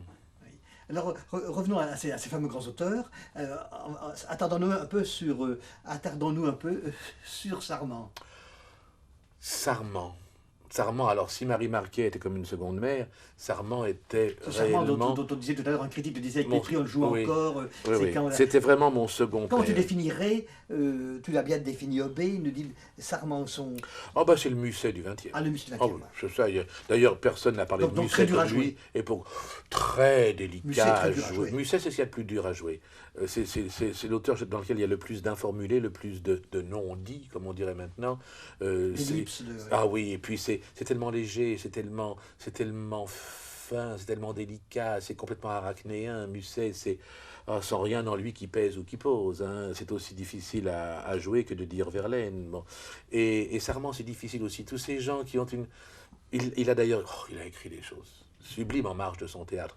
Il y a un livre qui s'appelle Le Livre d'or de Florimond, qui sont des aphorismes, des pensées comme ça, qui est une merveille. Ça vaut Joubert, Vauvenargues et Chamfort réunis. Il dit à un moment dans ce livre, j'ai chanté toute ma vie une petite chanson monotone, mais c'était celle que je savais. Et c'est un personnage poignant, c'est un personnage bouleversant d'émotions, avec infiniment d'humour. Il savait être caustique, etc. Bon, mais dans son œuvre, il n'a jamais guéri de son enfance, lui non plus. C'est Musset, c'est absolument Musset. Il y a une mélancolie, une tendresse, une amertume. Et alors moi j'avais très tôt, puisque j'ai eu la chance de commencer à lire très tôt, je crois que c'est très important, j'avais très vite connu la plupart de ses pièces. Et ceci pour ton concours d'ailleurs. Et justement, et sans l'avoir fréquenté, lui, je ne le connaissais pas encore, j'ai choisi, alors là, à l'encontre de tous les conseils qu'on me donnait, j'ai choisi le premier acte de Sur mon beau navire, en faisant un arrangement de plusieurs scènes comme ça, que j'ai passé avec Daniel Voll d'ailleurs. Et on me disait, des gens en qui j'avais confiance, aussi bien René Simon que Charon, etc. Oh, tu sais, Sarment, c'est léger, est-ce que tu crois que peut-être... Bon, je dis, moi, je le sens, je le vois, je sais comment je le jouerai. D'ailleurs, j'anticipe, j'ouvre une parenthèse, j'ai eu le bonheur, quelques années après, de le jouer intégralement pour la télévision, à l'émission Théâtre ce soir, avec Micheline Luciani, merveilleuse, et avec Jean Sarment dans le rôle du capitaine du navire. Il était un comédien exquis, d'ailleurs très, très étonnant, un peu à la Max Derly. Et j'ai choisi cette scène qui a fait un tabac, comme on dit, qui m'a permis d'avoir mon premier prix en moderne. J'ai donc à ce moment-là connu Sarment, qui m'a fait un compliment incroyable en me disant vous étiez mieux que le créateur. Et le créateur c'était simplement Victor Boucher.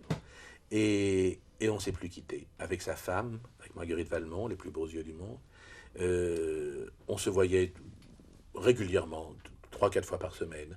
J'allais chez lui, il me disait ses poèmes, moi je lui en disais d'autres, on se retrouvait dans des petits bars où il buvait sans que sa femme le sache, des petits blancs, etc. Et il me disait du Laforgue, et puis on déjeunait ensemble, soit chez eux, rue de Rivoli, ou rue Cunivert, toujours, je les emmenais. J'ai joué au théâtre ce soir aussi, de lui une autre pièce. Attends, oh mon Dieu, là j'ai un trou terrible.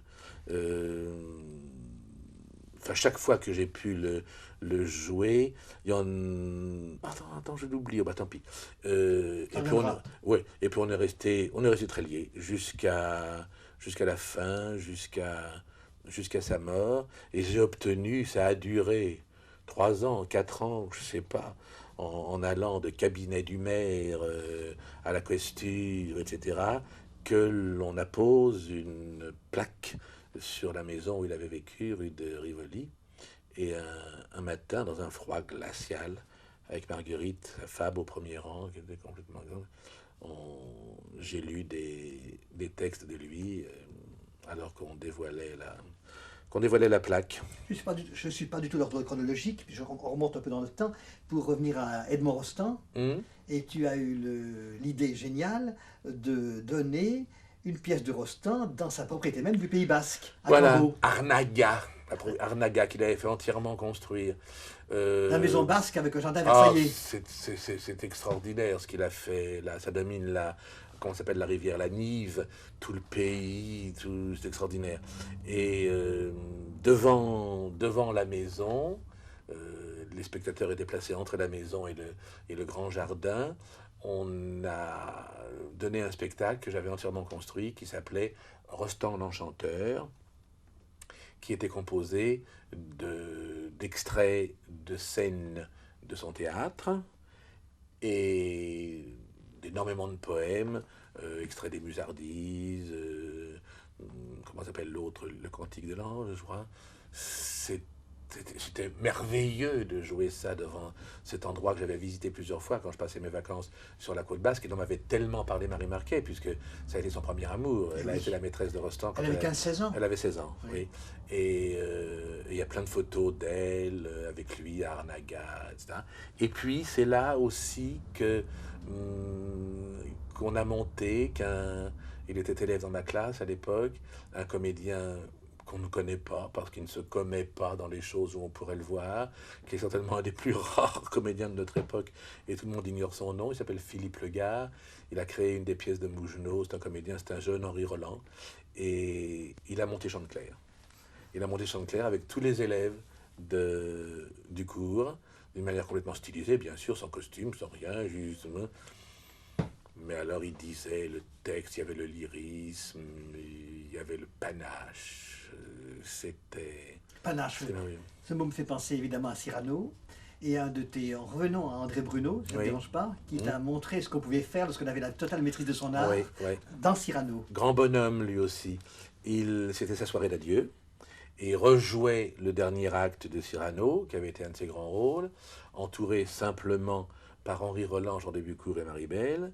Et la fameuse dernière réplique, il y a une chose que j'emporte avec moi, sans aucune tâche, qu'on ne peut pas m'enlever, et c'est, dit Roxane, mon panache. Et en général, tous les Cyrano, oubliant qui meurent la seconde d'après, mon panache, pour être sûr de se faire davantage applaudir, comme si Rostand ne suffisait pas. Et j'ai découvert, je l'avais jamais vu jouer le rôle. Euh, et j'ai assisté à cette chose étonnante où il faut être un très grand acteur pour oser ça. Que je emporte dans une tâche, et et il est mort en disant mon panache. C'est-à-dire qu'il a dit, et c'est mon pain,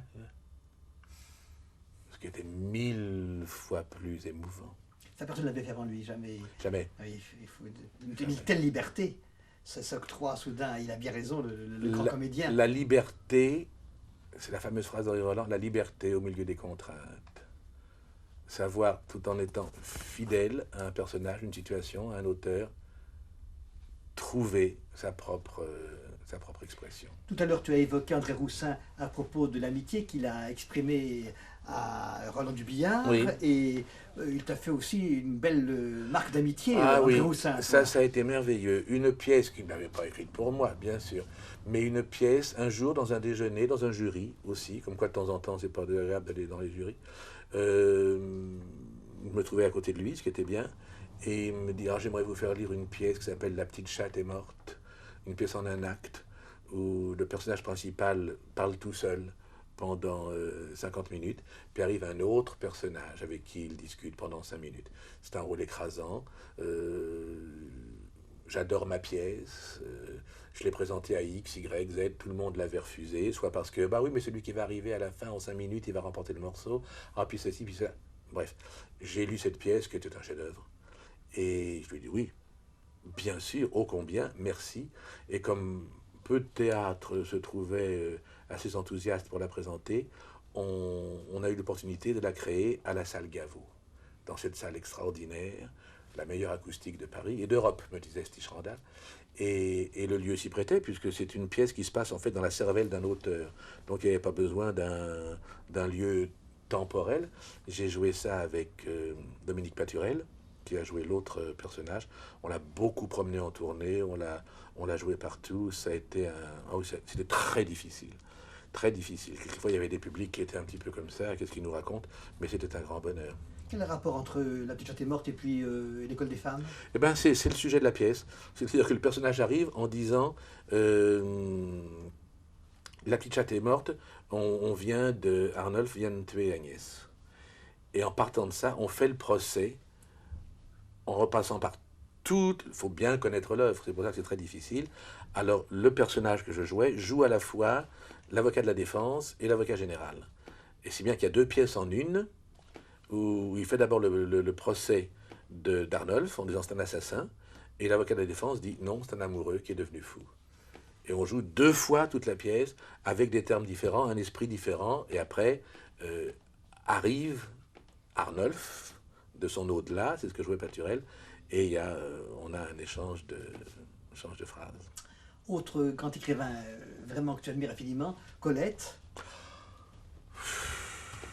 Et c'est toi qui a... Faudrait à chaque fois retrouver des mots pour mieux les... Oui, c'est moi qui... Qui a permis à Michel Morgan de faire ses débuts au théâtre. Oui, c'est pas moi qui y ai pensé. J'étais ravi que ce soit elle. C'est Jean-Michel Rouzière qui avait eu cette idée-là. Aux grandes dames Dans Chéri. D'autres comédiennes qui auraient bien voulu reprendre Chéri. Et ça a été un immense bonheur, surtout que j'ai pu dans la distribution imposer Odette Laure, Jean Weber. Bon. Et Michel m'a téléphoné encore il y a très peu de temps parce qu'on a repassé Chéri à la télévision, ce spectacle que j'avais mis en scène. Avec Jean-Pierre Bouvier. Ça a été un immense bonheur de travailler avec elle parce qu'elle est d'une soumission, d'une docilité et d'une égalité d'humeur. C'est une femme admirable. Elle a été merveilleuse dans le rôle. Elle avait à la fois la classe, l'humour, l'émotion. Mais tu ne l'as pas connue personnellement, Colette? Non, tu sais, à des questions comme celle-là, j'ai presque envie de dire si, oui, parce que je les ai tellement fréquentés dans mon esprit, tu vois, où les lieux où ils étaient, le Palais Royal, ici Sage, Saint-Sauveur. Bon, Saint-Sauveur, je l'ai visité, mais alors après. Oui, forcément, après sa mort, elle y vivait plus depuis longtemps. Mais Colette, pour moi, ça faisait partie du Palais Royal, parce que, comme c'est là que j'allais faire l'école buissonnière, pour être plus près du français, quand j'étais jeune, etc., elle faisait partie de mon environnement. Je l'ai tellement vue dans des documentaires, où j'ai tellement lu tout ce qu'elle raconte à sa fenêtre, avec son papier bleu, etc. Bon, j'ai l'impression, je pourrais finir par croire qu'un jour j'étais chez elle, quand Pauline lui apportait les oignons crus, etc. Bon, non, je l'ai pas connue personnellement, mais elle m'a nourri dès ma plus tendre enfance, parce que je te dis, comme j'avais récupéré toute la bibliothèque de mes sœurs, il y avait des choses les plus inattendues, qui n'étaient pas forcément des choses pour un jeune garçon. J'ai lu du Colette très tôt, et tout de suite j'ai été, c'est bien après que j'ai appris qu'elle était ma jumelle, elle est du 28 janvier, comme moi, pas la même année, mais enfin, mais ça crée des liens quand même.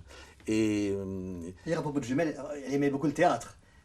la jumelle noire, Voilà, oui. ces fameux recueils de critiques, elle a parlé, bah, elle en a fait. Oui. D'ailleurs, il ne faut pas oublier Elle a qu'elle a commencé fait par le théâtre, la pantomime la pantomime, oui.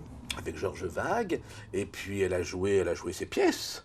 Elle a joué la seconde, elle a joué la vagabonde, oui, oui, elle fait beaucoup de théâtre. Elle le connaissait admirablement, elle connaissait tout. Bon, c'était une femme absolue, on avait l'impression que tout l'univers était en elle, comme ça. Et alors c'est amusant d'ailleurs parce qu'elle écrit d'une façon géniale. J'avais été, tout petit toujours, visiter à l'époque où Saint-Tropez était encore une ville abordable, pas pourrie. La Treille-Muscat. La Treille-Muscat, voilà, c'est cette petite maison, Quel pour se joli nom, dire, hein. elle était là, bon. Et puis vraiment, c'est une femme avec qui j'ai l'impression d'avoir passé des vacances, d'avoir discuté, elle est tellement proche de tout, dans les moindres détails, elle trouve de quoi se passionner, un peu comme Georges Haldas. On part d'un détail, puis tout d'un coup, on en arrive à une dimension extraordinaire. Elle est gourmande, elle est intelligente. Elle aime toute la création. Tout. Mais elle, Tout. Et c'est pour ça, d'ailleurs, on en a parlé une fois, toi et moi, en y mêlant Marie-Noël. Tu sais, on avait dit... elle, tu Marie-Noël, m'avais dit... elle aime aussi le créateur, Marie-Noël. Oui, Alors mais... que- Ben, c'est là justement que je voulais te dire. Tu m'avais dit, en parlant de Colette et Marie-Noël, la païenne et la chrétienne. C'est pas ça que j'appelle, moi, un païen, tu vois. C'est quelqu'un qui refuse tout, d'une certaine manière. C'est quelqu'un qui... c'est un homme de désir. Tandis que chez Colette, je dis un homme de désir en parlant de Colette, c'est Arletty qui disait « Ah, ça, Colette, c'était un fameux bonhomme. » Elle était double, absolument. Et il y a un tel amour, il y a une telle reconnaissance devant le monde qu'on se dit, bah, cette femme-là, c'est sa façon à elle de croire. Elle n'est pas du tout dissociée du Créateur. Ça, moi, ça ne me parvient pas du tout, du tout, du tout, comme ça. Et je vais te dire, c'est pas un jugement que je porte, c'est une appréciation que je fais en fonction de mes lectures ou des gens que je fréquente. Quand quelqu'un n'a pas, sans se l'avouer ou sans y mettre un nom, une forme de foi, ça ne me parvient pas. Ça a beau être même quelquefois du talent, je reste étranger, je reste à la porte, je constate, j'apprécie, mais je ne peux pas admirer, je ne peux pas entrer dans le jeu, tu vois. En tout cas, Marie-Noël et Colette ont un point commun important, c'est la Bourgogne. C'est la Bourgogne. D'ailleurs, c'est amusant de penser que... Bon, il y a des grands écrivains citadins parmi ceux que j'adore et qu'on a cités, mais c'est quand même amusant. Je te parlais de la nature, cette nature dont je me sens un peu trop coupé quand je suis forcé de vivre à Paris. Et beaucoup des plus grands écrivains qui me plaisent, et les femmes en particulier, sont des gens très enracinés, sont des gens de nos provinces riches. Je pense, tu viens de citer Colette et Marie-Noël, mais je pense aussi à Catherine Paysan. Bon. Et puis Maurice Genevoix. Et puis... Mais ce qui m'amuse en... Catherine Paysan, c'est quelle région, elle? C'est la Sarthe. La Sarthe. C'est la Sarthe. Et Genevoix, c'est les péages de Loire. Genevoix, c'est la Loire. Ouais, ouais. Voilà, c'est ça. Et l'Orléanais, en fait. L'Orléanais, ouais. Bon.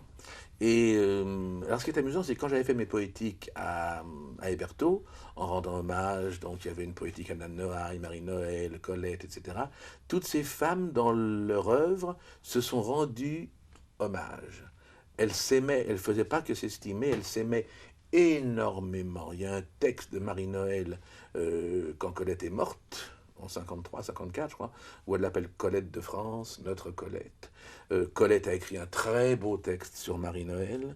Anna de Noailles a écrit sur Colette des choses superbes. Je ne sais pas si elle a bien connu Marie-Noël. Et alors Marie-Noël, ce qui me séduit, ce qui m'attache à elle, elle aussi, j'ai l'impression que je l'ai connue, et c'est presque ça, par personne interposée, tu vas comprendre, c'est que Marie-Noël, toujours très méconnu, d'ailleurs, à part un homme comme François Taillandier, mais c'est le seul intelligent de sa génération, qui connaît Marie-Noël, qui l'aime, qui en parle très bien. Marie-Noël, les gens sont quelquefois un petit peu éloigné parce que, un peu comme Marceline des bords de la mort, tu sais, cher petit oreiller, doux et chaud sous ma tête, puis on oublie qu'elle a écrit tout le reste et que c'est colossal. Marie-Noël, c'est pareil, quand il est entré dans mon logis clos, jour les indrats lourds, en plus on le dit très mal en général, bon, on ne voit que ça, on ne voit pas tout le reste de l'œuvre, qui est une œuvre, même terrifiante quelquefois, parce que Colette, païenne entre guillemets, savait s'ouvrir à la création, et Marie-Noël, fiancée à Jésus, Marie-Noël, femme de Dieu, avait des coins d'ombre et des coins de mystère terribles. Alors moi, je la connaissais par les récitals de Marie Marquet. Et puis, j'ai découvert un jour, en marge de son œuvre poétique, son œuvre en prose, qui est importante, et en particulier le fantastique livre qui est comme une espèce de Bible aussi, celui-là, Notes intimes, où elle parle d'elle, où elle se raconte au quotidien ses émois, ses craintes, etc. Bon, ça m'a de plus en plus porté vers elle. Et quand j'ai fait la poétique au Théâtre Hébertot, était venue, sans que je le sache, assister à ça, une femme extraordinaire, mais tellement modeste, bon, qu'on ne sait pas toujours quand elle est là, elle disait que quand elle est quelque part, elle est présente, Élise Autissier, qui a passé les nombreuses longues dernières années de la vie de Marie-Noël à ses côtés, dans sa maison, et un jour, avec Laurent, on y revient toujours, tu vas voir, on était à Auxerre, on faisait un grand voyage, je sais pas ce qu'on faisait en France, en passant par Auxerre. Or, je lui dis, il faut absolument qu'on essaye de voir si on peut entrer dans la maison de Marie-Noël. Il y a une rue Marie-Noël maintenant, et au numéro 1 de la rue Marie-Noël, il y a sa maison, là où elle a vécu, là où elle est morte, quasiment toute sa vie. La maison d'avant, qui était aussi à elle, à ses parents, les Rouget, puisqu'elle s'appelait Marie Rouget, était la maison d'à côté. Et j'ai à peine le temps de sonner, on parlait devant la grande porte cochère avec Laurent, on disait, oh, c'est un petit peu quand même audacieux, je savais que cette Madame Élise Autissier vivait là, ça, bon. Et puis tout d'un coup, la porte s'ouvre, mais qu'est-ce que c'est, qu'est-ce qu'il y a? Et je vois Élise qui fait, oh, oh, mon cœur, Monsieur Jean-Laurent Cochet devant moi, Monsieur Jean-Laurent Cochet devant moi. Ça a été une espèce de séance bouleversante où on s'est dit tout ce qu'on avait à se dire de ce qu'on ne savait pas encore, qu'on avait connu l'un de l'autre. Elle nous a fait entrer dans la maison de Marie-Noël. On a vu son bureau, on a vu la chambre, on a vu la cuisine, on a vu tout ça, là où elle vit. Et je n'ai cessé d'y retourner. J'y vais très régulièrement. Je donne avec certains de mes comédiens des poétiques de Marie-Noël chez elle. Et puis une année, Laurent avait mis en scène à la classe supérieure la seule pièce qui est écrite Marie-Noël, s'appelle Le Jugement de Don Juan, qui est une chose très extraordinaire, très étonnante, mais cette femme est très surprenante.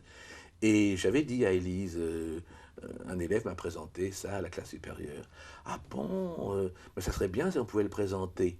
Et dans le théâtre d'Auxerre, un jour, on a fait un double hommage à Colette et à Marie-Noël.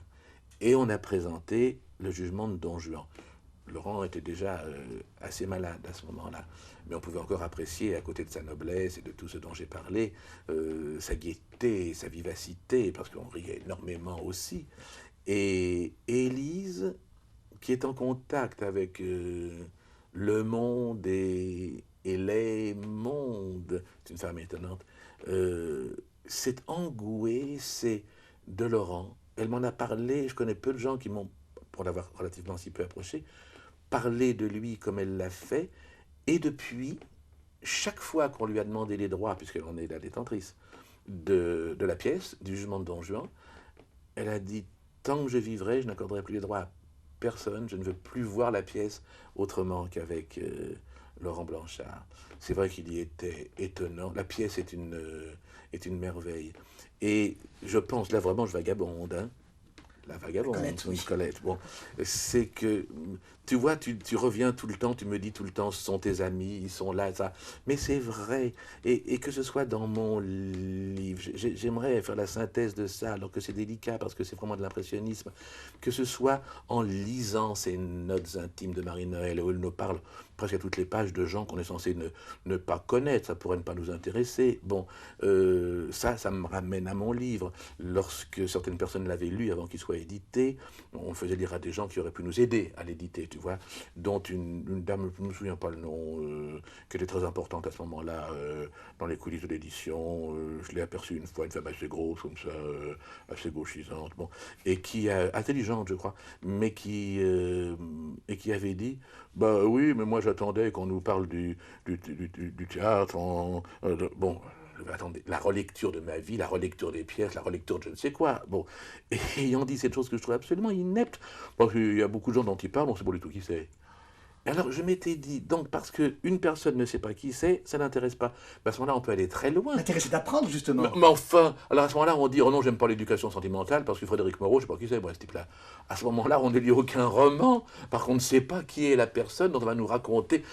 Alors qu'entre autres, moi j'ai des lecteurs, des gens quelquefois anonymes que je rencontre, qui m'écrivent et qui me disent, puis c'est merveilleux parce qu'on a l'impression d'entrer vraiment dans votre vie, car vous citez, je me souviens, quelqu'un m'avait dit, c'est Liliane Sorval dont vous parlez si joliment à un moment, moi je ne savais pas qui elle était, bah, elle a une existence, elle l'a d'autant plus que dans votre vie, par ricochet si j'ose dire, par reflet, elle tient une place, et je trouve que c'est ça aussi, tu vois, l'amitié. L'autre jour, je te disais, en citant quelques personnes qui sont ma vie, j'en oublie certainement, j'y ai repensé en me disant, tu sais, j'aime pas tellement les émissions où on dit, alors citons toute la distribution pour faire plaisir à tout le monde. Bon, ça c'est autre chose. Ça fait plaisir quand même vraiment à ceux qui sont... Ça fait plaisir, Oui. enfin c'est un peu de démagogie. Bon. Et à leur famille. Mais tandis que là, puisqu'on a la gentillesse de me faire parler, de me faire parler de moi, puisque c'est l'essentiel de nos propos et de cette aventure qui nous relie, bah, tout d'un coup je me suis dit, pourquoi, puisque je le fais, je t'ai dit que je faisais une prière quotidienne assez longue, tous les matins, jamais aussi longue que je voudrais pour prolonger le dialogue et rendre grâce, mais ce qui me fait le plus plaisir tous les matins, tous ne le savent pas, c'est que je les confie, tous ceux qui me sont si proches.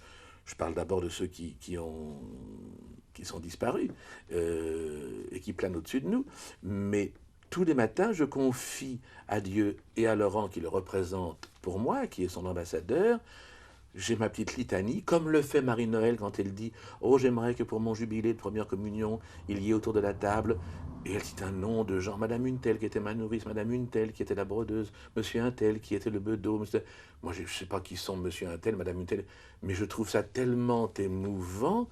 Et je t'assure que le matin, j'ai l'impression que sont réunis autour de moi quand je confie Lina, qui est la maman de Laurent, Léna, Jacqueline, sont des mondes. Suzanne, Elisabeth, Jean-Marie, qui a partagé longtemps ma vie, qui était un garçon merveilleux, qui maintenant est prêtre oratorien et qui fait des choses absolument étonnantes. Fabien, Guy, Pierre, Tania et Eric Etzik, Régis et Bernard, Philippe et Claude, Jean-Claude et Denis. Tous les matins, ma journée, ma vie de ce jour-là commence par cet échange. Tu vois, on est lié par une prière. Et pour moi, avoir écrit le livre, c'est être lié, relié à ceux qui, l'ayant lu, sont entrés dans ce rêve. Laurent, tu nous parlais, avant de parler de ces amis, tu nous parlais donc de ces femmes écrivains qui comptent tant pour toi, Marie-Noël, Anna de Noailles, Colette, mais n'oublions pas Marguerite Yourcenar. Oh, bien sûr, Marguerite Yourcenar. Que je crois païenne aussi, à l'antique. Enfin, pré-chrétienne. Oui, voilà. Oui, disons. Voilà. Autrement dit... Enfin, j'avais grecque, romaine, plus que chrétienne. Plus que chrétienne, oui. Enfin, c'est pas la question. Si on fait partir, effectivement, et on ne peut pas aller là contre la chrétienté de Jésus-Christ, mais elle est tellement reliée, elle aussi, à toute la création. Pour moi, tu vois, la chrétienté, ça a commencé... avant, c'est aussi une chose permanente, c'est aussi une notion d'éternité sur laquelle, à un certain moment, choisi, il a imposé sa marque, il a imposé sa personne, il a imposé sa grandeur et sa simplicité. Mais ça rejoint moi aussi tout ça à un niveau cosmique, ça rejoint l'unanimisme. Oui, Yourcenar, c'est quand je pense qu'il y a des gens, il y a des gens que j'aimais bien d'ailleurs. Oh, on va pas la faire rentrer à l'académie, vraiment. Alors, une Bélise aussi ennuyeuse, l'avait-il lu? Non. C'est ton ami Jean d'Ormesson J'allais qui l'a te... fait entrer. Voilà. Sans Et lui, elle ne j'allais serait pas te entrée. dire, absolument pas. Et c'est une des choses qu'on doit à Dormesson parmi beaucoup d'autres. Et j'allais te dire, c'est lui qui m'a appris à la mieux connaître, parce que j'avais naturellement eu envie, quand même, j'en entendais parler, je savais qui elle était, cette femme dont on disait l'intelligence sublime, etc. Bon, l'ami de Roger Cailloua, j'avais donc lu Les Mémoires d'Adrien, Alexis et quelques autres livres, mais c'est parce que j'ai entendu Jean d'Ormesson en parler et que je l'ai lu, que j'ai envie d'aller plus loin et que j'ai lu toute son œuvre qui est considérable. Et alors à ce moment-là, ce qui est amusant, c'est que quand tu lis des choses moins connues de ces gens-là, ou les entretiens qu'elle a eus avec Mathieu Gallet, ce livre merveilleux qui s'appelle Les yeux ouverts, bah, tu découvres qu'en fait, tu as pas seulement aimé leur œuvre, tu as aimé dans leur œuvre l'auteur telle qu'elle est liée à des êtres ou à des choses qui font aussi partie de ta vie. Moi, je suis fou de Cocteau, par exemple. J'aurais pas imaginé que Marguerite Yourcenar pouvait en être, et elle le met parmi les 10 grands sages qui, par leurs œuvres, ont éclairé le monde depuis Confucius, et elle va jusqu'à Roger Caillois, comme ça. On parlait des Romains à l'instant, je fais un mauvais jeu de mots, mais Oui. puisque tu as parlé Jules. d'unanimisme toi-même, passons à Jules. Passons à Jules Jules, Romain. oui. On a dit que tu avais remonté à Hébertot, donc plusieurs de ses pièces. Amédée et les messieurs en rang, surtout, une pièce. L'histoire de cette pièce est très curieuse. Quand Jouvet a créé Knock, il n'y croyait pas tellement. On ne sait pas pourquoi il n'y croyait pas tellement. Bon. Et il y a des raisons d'ailleurs qui font qu'on pourrait se demander si Knock est une grande œuvre théâtrale. Et il avait dit, comme c'est trop court, il faut jouer une pièce en un acte en même temps. Et c'est là que Jules Romain avait écrit Amédée et les messieurs en rang, qui est une pièce, ça, personne ne peut en parler comme Jouvet, qui est une espèce de mystère du Moyen-Âge à notre époque. Ça se passe chez un cireur, mais ce qui s'y passe, c'est quelque chose d'absolument confondant en 25 minutes. Bon. Et Jouvet disait, bah, au moins, j'aurais monté ça si Knock ne marche pas. Knock a été le triomphe que l'on sait, peut-être à cause de l'interprétation de Jouvet, qui à mon avis n'est pas tout à fait du personnage d'ailleurs, et Amédée s'est cassé la gueule. Il a essayé de le mettre à la fin du spectacle, au début du spectacle. Il a fallu le retirer de la représentation au bout de 4 jours. Et c'est toi qui l'as ressuscité. Ça avait été remonté au français sans plus de succès, mais il faut dire que c'était un mauvais alliage. Et la veuve de Jules Romain, quand j'en ai parlé avec elle, était d'accord. C'était Meyer qui adorait cette œuvre, bien sûr, et qui l'avait mise au même programme que la création à la Comédie Française de Brocéliande d'Henri de Monterland. Ce sont deux pièces admirables, mais qui n'étaient pas faites pour marcher ensemble. Et ça n'avait pas été non plus très bien accueilli. Et c'est peut-être pour ça que ça a si bien marché à Hébertot, c'est que je l'avais inclus à l'intérieur de la poétique consacrée à Jules Romain, que j'avais appelée La vie unanime, selon le titre d'un cercueil de poèmes. Il y avait toute une première partie avec ses poèmes, avec des extraits de prose, de ses romans, et la seconde partie, on aboutissait à Amédée, et d'une manière là aussi très dépouillée, comme tout ce que j'avais monté à Hébertot. Peut-être pour ça que la pièce passait mieux. Alors cet unanimisme donc, qui caractérise le message de Jules Romain, quel est-il? Comment le définir? Bah, tu sais, c'est très difficile. C'est un mot qu'il a admirablement trouvé, donc on dit la doctrine de l'unanimisme. En fait, c'est un terme qu'il a appliqué à une manière de penser, d'être, de vivre et de croire. C'est ce dont on parle depuis qu'on a commencé à bavarder, autour de tout ce que j'aime, autour de tout ce qu'on connaît, autour de tous les échanges. Il y a une page essentielle dans Les Hommes de bonne volonté, dans un des premiers tomes, où Jalès et Gerfagnon, les deux fameux personnages, sont ensemble dans les rues de Paris. Parce que l'unanimisme, c'est aussi bien être en accord avec la fuite d'une rue dans un quartier, et il raconte là justement ils se disent, mais comment tu éprouves les choses? Et l'autre lui dit, c'est justement difficile à dire. Saint-Exupéry en a très bien parlé aussi dans la lettre à un otage. Une qualité de sourire, une qualité d'atmosphère, quelque chose qui devient presque sacramentel à force d'être vécu en accord. Voilà, c'est ça qu'on pourrait dire. Unanime. Je ne fais qu'un avec les autres, même ceux que je ne connais pas. Je ne fais qu'un avec la création, je ne fais qu'un avec les sensations qui peuvent me harceler. Et il prend un exemple, ils sont tous les deux en promenade ce jour-là, et il dit, la phrase est sublime, c'est ça qui pourrait définir à mon avis l'unanimisme, il dit, ben, tu vois par exemple en ce moment, on est ensemble, l'un près de l'autre, on est bien, il y a le monde autour de nous, il y a les gens qui naissent, les gens qui meurent, il y a tout ce qui vit autour de nous. Bon. Et puis tout d'un coup, on est là, et il y a un rayon de soleil qui, dans sa course, touche le haut d'un immeuble et fait que pendant quelques instants, le haut de cet immeuble devient autre chose parce qu'il est éclairé par le soleil. C'est une chose fugace, fugitive, presque imperceptible, mais tu es là, je suis là, on la regarde ensemble et ce sera ineffaçable. Et l'unanimisme, c'est être présent ensemble à un moment du monde. Autrement dit, c'est contenir le monde, partager ce monde avec l'autre, qu'il soit présent charnellement ou présent par la pensée ou par l'âme. Pour moi, c'est la plus belle définition qu'on puisse faire de la vie, de notre passage, de ce qui nous entoure. L'unanimisme. Donc tous les auteurs qui appartiennent à ton panthéon personnel ont plus ou moins cela en commun, cette adhésion au monde, cette... Oh, bah oui, à commencer par tous ceux qui étaient les amis de Jules Romain, qui ont éprouvé la chose chacun à leur manière. Le fantastique écrivain, romancier qu'est Georges Duhamel, à qui il faudra bien revenir un jour. Charles Wildrac, bien sûr. Et puis, on parlait de Maurice Genevoix tout à l'heure. C'est ça aussi, à travers un arbre, à travers, je le répète, un rayon de soleil, à travers un écureuil, à travers le regard d'un enfant, à travers tout ce dont on est fait sans toujours le savoir. D'un mot, Wildrac, dis-nous un peu ce qui compte le plus Wildrac, chez lui pour toi. Eh ben, d'abord le poète. Les chants d'Afantassin, l'autre livre qui s'appelle le livre d'amour, je crois, très rare poète, merveilleux auteur dramatique. Il a fait partie de toute cette série de ce qu'on a appelé le théâtre du silence.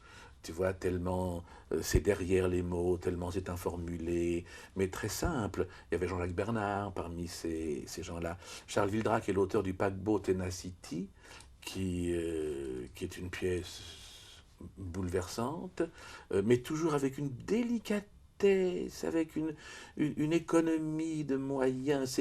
C'est déchirant et il ne se dit rien. L'heure s'égrène à l'horloge. J'ai joué à Hébertot une pièce en un acte qui était au répertoire du Français d'ailleurs, qui avait joué Louis Seigné, qui s'appelle Le Pèlerin. Ça dure 40 minutes. C'est la vie de 4 personnages qui sont contenus tout entières, là, pendant que les unes trient des lentilles et que les autres entrent dans la chambre où sa mère est morte, qu'il n'a pas revue depuis 20 ou 30 ans. C'est ineffable, tu vois. Et alors, comme tout est lié, ce qui m'a beaucoup ému, c'est que dans ce jury du conservatoire, quand j'ai eu mes prix à l'unanimité, il y avait Wildrac dans le jury, tu vois. C'est bien que maintenant, quand je passe en revue les gens qui m'ont ouvert toutes grandes les portes de la carrière par la Comédie Française à ce moment-là, eh ben, il y avait dans le jury M. Sarment, il y avait M. Wildrac, il y avait Marcel Achard, des gens que je connaissais par leurs œuvres, que j'allais connaître dans la vie, que j'allais fréquenter. Unanimisme. Wildrac, à ne pas confondre avec Vitrac. Non. Dans son voisin, il ne faudrait surtout pas qu'il y ait de confusion. Non, surtout pas. Parce que Vitrac est un personnage passionnant, très excitant. Oui, quelquefois comme ça. Mais bon. D'accord, on se ressemble. Et on a parlé de Monterlin à travers ses interprètes, mais alors dans le génie de Monterlin, qu'est-ce qui te touche le plus? Vaste programme, comme Ah dirait oui, le général. comme dirait le général, en parlant d'autre chose.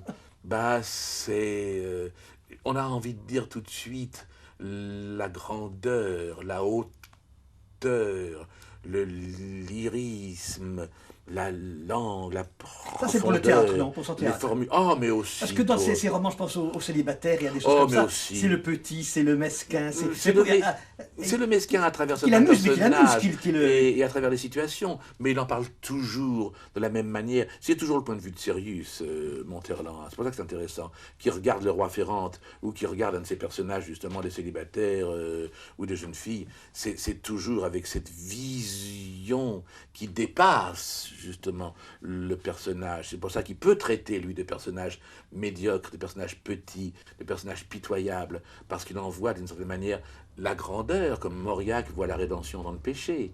Ouais, c'est une. tu l'as rencontré, Monterland, grâce au transport en public. Oui. Grâce au transport public. Ah, ça, écoute, avoue que c'était extra. Ah oui, je te l'ai raconté. Oui, ça. oui, oui. Ah bah, je le dis peut-être dans le livre. Oh, j'étais très impressionné. C'est quand même inouï. C'est l'époque donc où la comédie française était partagée en deux, celle de Luxembourg, celle de Richelieu. Donc on répétait sans arrêt d'une salle à l'autre. Et ce qui est le plus pratique, moi qui n'ai jamais conduit, c'était l'autobus qui allait de l'Odéon à la salle Richelieu. Les autobus, à l'époque, il y avait encore des plateformes derrière, tu sais, C'était 84, peut-être. Non, non. Ah non, je crois pas. Je Rien. sais plus ce que c'était. Si c'était les mêmes numéros, c'était peut-être 27, bref. Et j'avais déjà ça. C'est pas évident, comme on dit maintenant. J'ai toujours un livre avec moi. Je peux pas aller où que ce soit 5 minutes sans me dire, j'aurais peut-être 2 minutes pour lire et avoir un livre à la main. J'avais à la main le seul recueil de poèmes qu'a écrit Monterland, quasiment inconnu, que Laurent a adoré quand je le lui ai fait connaître, et qui s'appelait, et tu penses si ça nous convenait à tous les deux, Encore un instant de bonheur. C'est le titre du livre. Je l'avais là. Et qu'est-ce que je vois monter au quai Voltaire, parce qu'il habitait là, dans le bus, Monterland. Je commençais à trembler. Je me disais, c'est pas possible, c'est insensé, c'est moi qui rêve. Je l'ai là avec ses poèmes, et il est là sur la plateforme. Bon, c'est l'époque où je n'étais pas autant que maintenant de plein pied avec le mystère et tout ce qui nous entoure. Il est descendu, comme je le prévoyais, à la Comédie Française, et j'ai eu l'audace, j'ai eu le courage, sous les colonnes de la Comédie Française, de lui tendre son livre pour qu'il me le dédicace. Et il a écrit dessus, après m'avoir dit, mais vous faites du théâtre, vous voulez... Et je lui ai dit, ben oui, j'essaie. Alors il a écrit pour M. Jean-Laurent Cochet, sur le seuil de l'Auguste Maison. C'est un peu comme s'il me préparait à y entrer 2 ans après, tu vois, ce qui a été le cas. Oui, j'ai vu mon temps. Puis après, je l'ai vu sans beaucoup l'approcher, parce que il faisait un peu peur, je l'ai vu à des répétitions. Quand il venait assister aux répétitions et faire répéter Cardinal d'Espagne, etc. Une parenthèse, toi, metteur en scène, est-ce que tu aimes que les auteurs soient présents pendant que tu diriges une mise en scène? Comment... Bah, Monterland t'aurais pas aimé, hein. Oh, ça m'aurait pas... Il Non. était si intimidant. Oui, mais dans le travail, si on est d'accord, si on a l'humilité de se plier aux idées que peut avoir l'auteur, c'est quand même lui qui a fait la pièce, et si en même temps, lui, il comprend que l'avoir écrite et l'avoir entendue d'une certaine manière n'est pas forcément exactement ce qu'il faut qu'on demande aux comédiens, non, ceux qui sont terribles, la plupart du temps, c'est les adaptateurs. Parce qu'ils se prennent pour l'auteur, c'est quelquefois écrit avec un balai, et il ne faut pas toucher un mot, etc. Pour Pinter, ça a été difficile quelquefois, alors que quand Pinter est venu, lui, à Paris, assister aux dernières répétitions pour le gardien, non seulement ça a été merveilleux, mais il m'a dit, mais c'est la première fois que je vois le sang circuler dans une mise en scène de mes pièces en France. Puis j'ai pas tellement eu l'occasion d'avoir des auteurs vivants. Ceux avec qui j'ai travaillé étaient des grands auteurs, comme François Billedou, par exemple. Là, ça s'est très bien passé.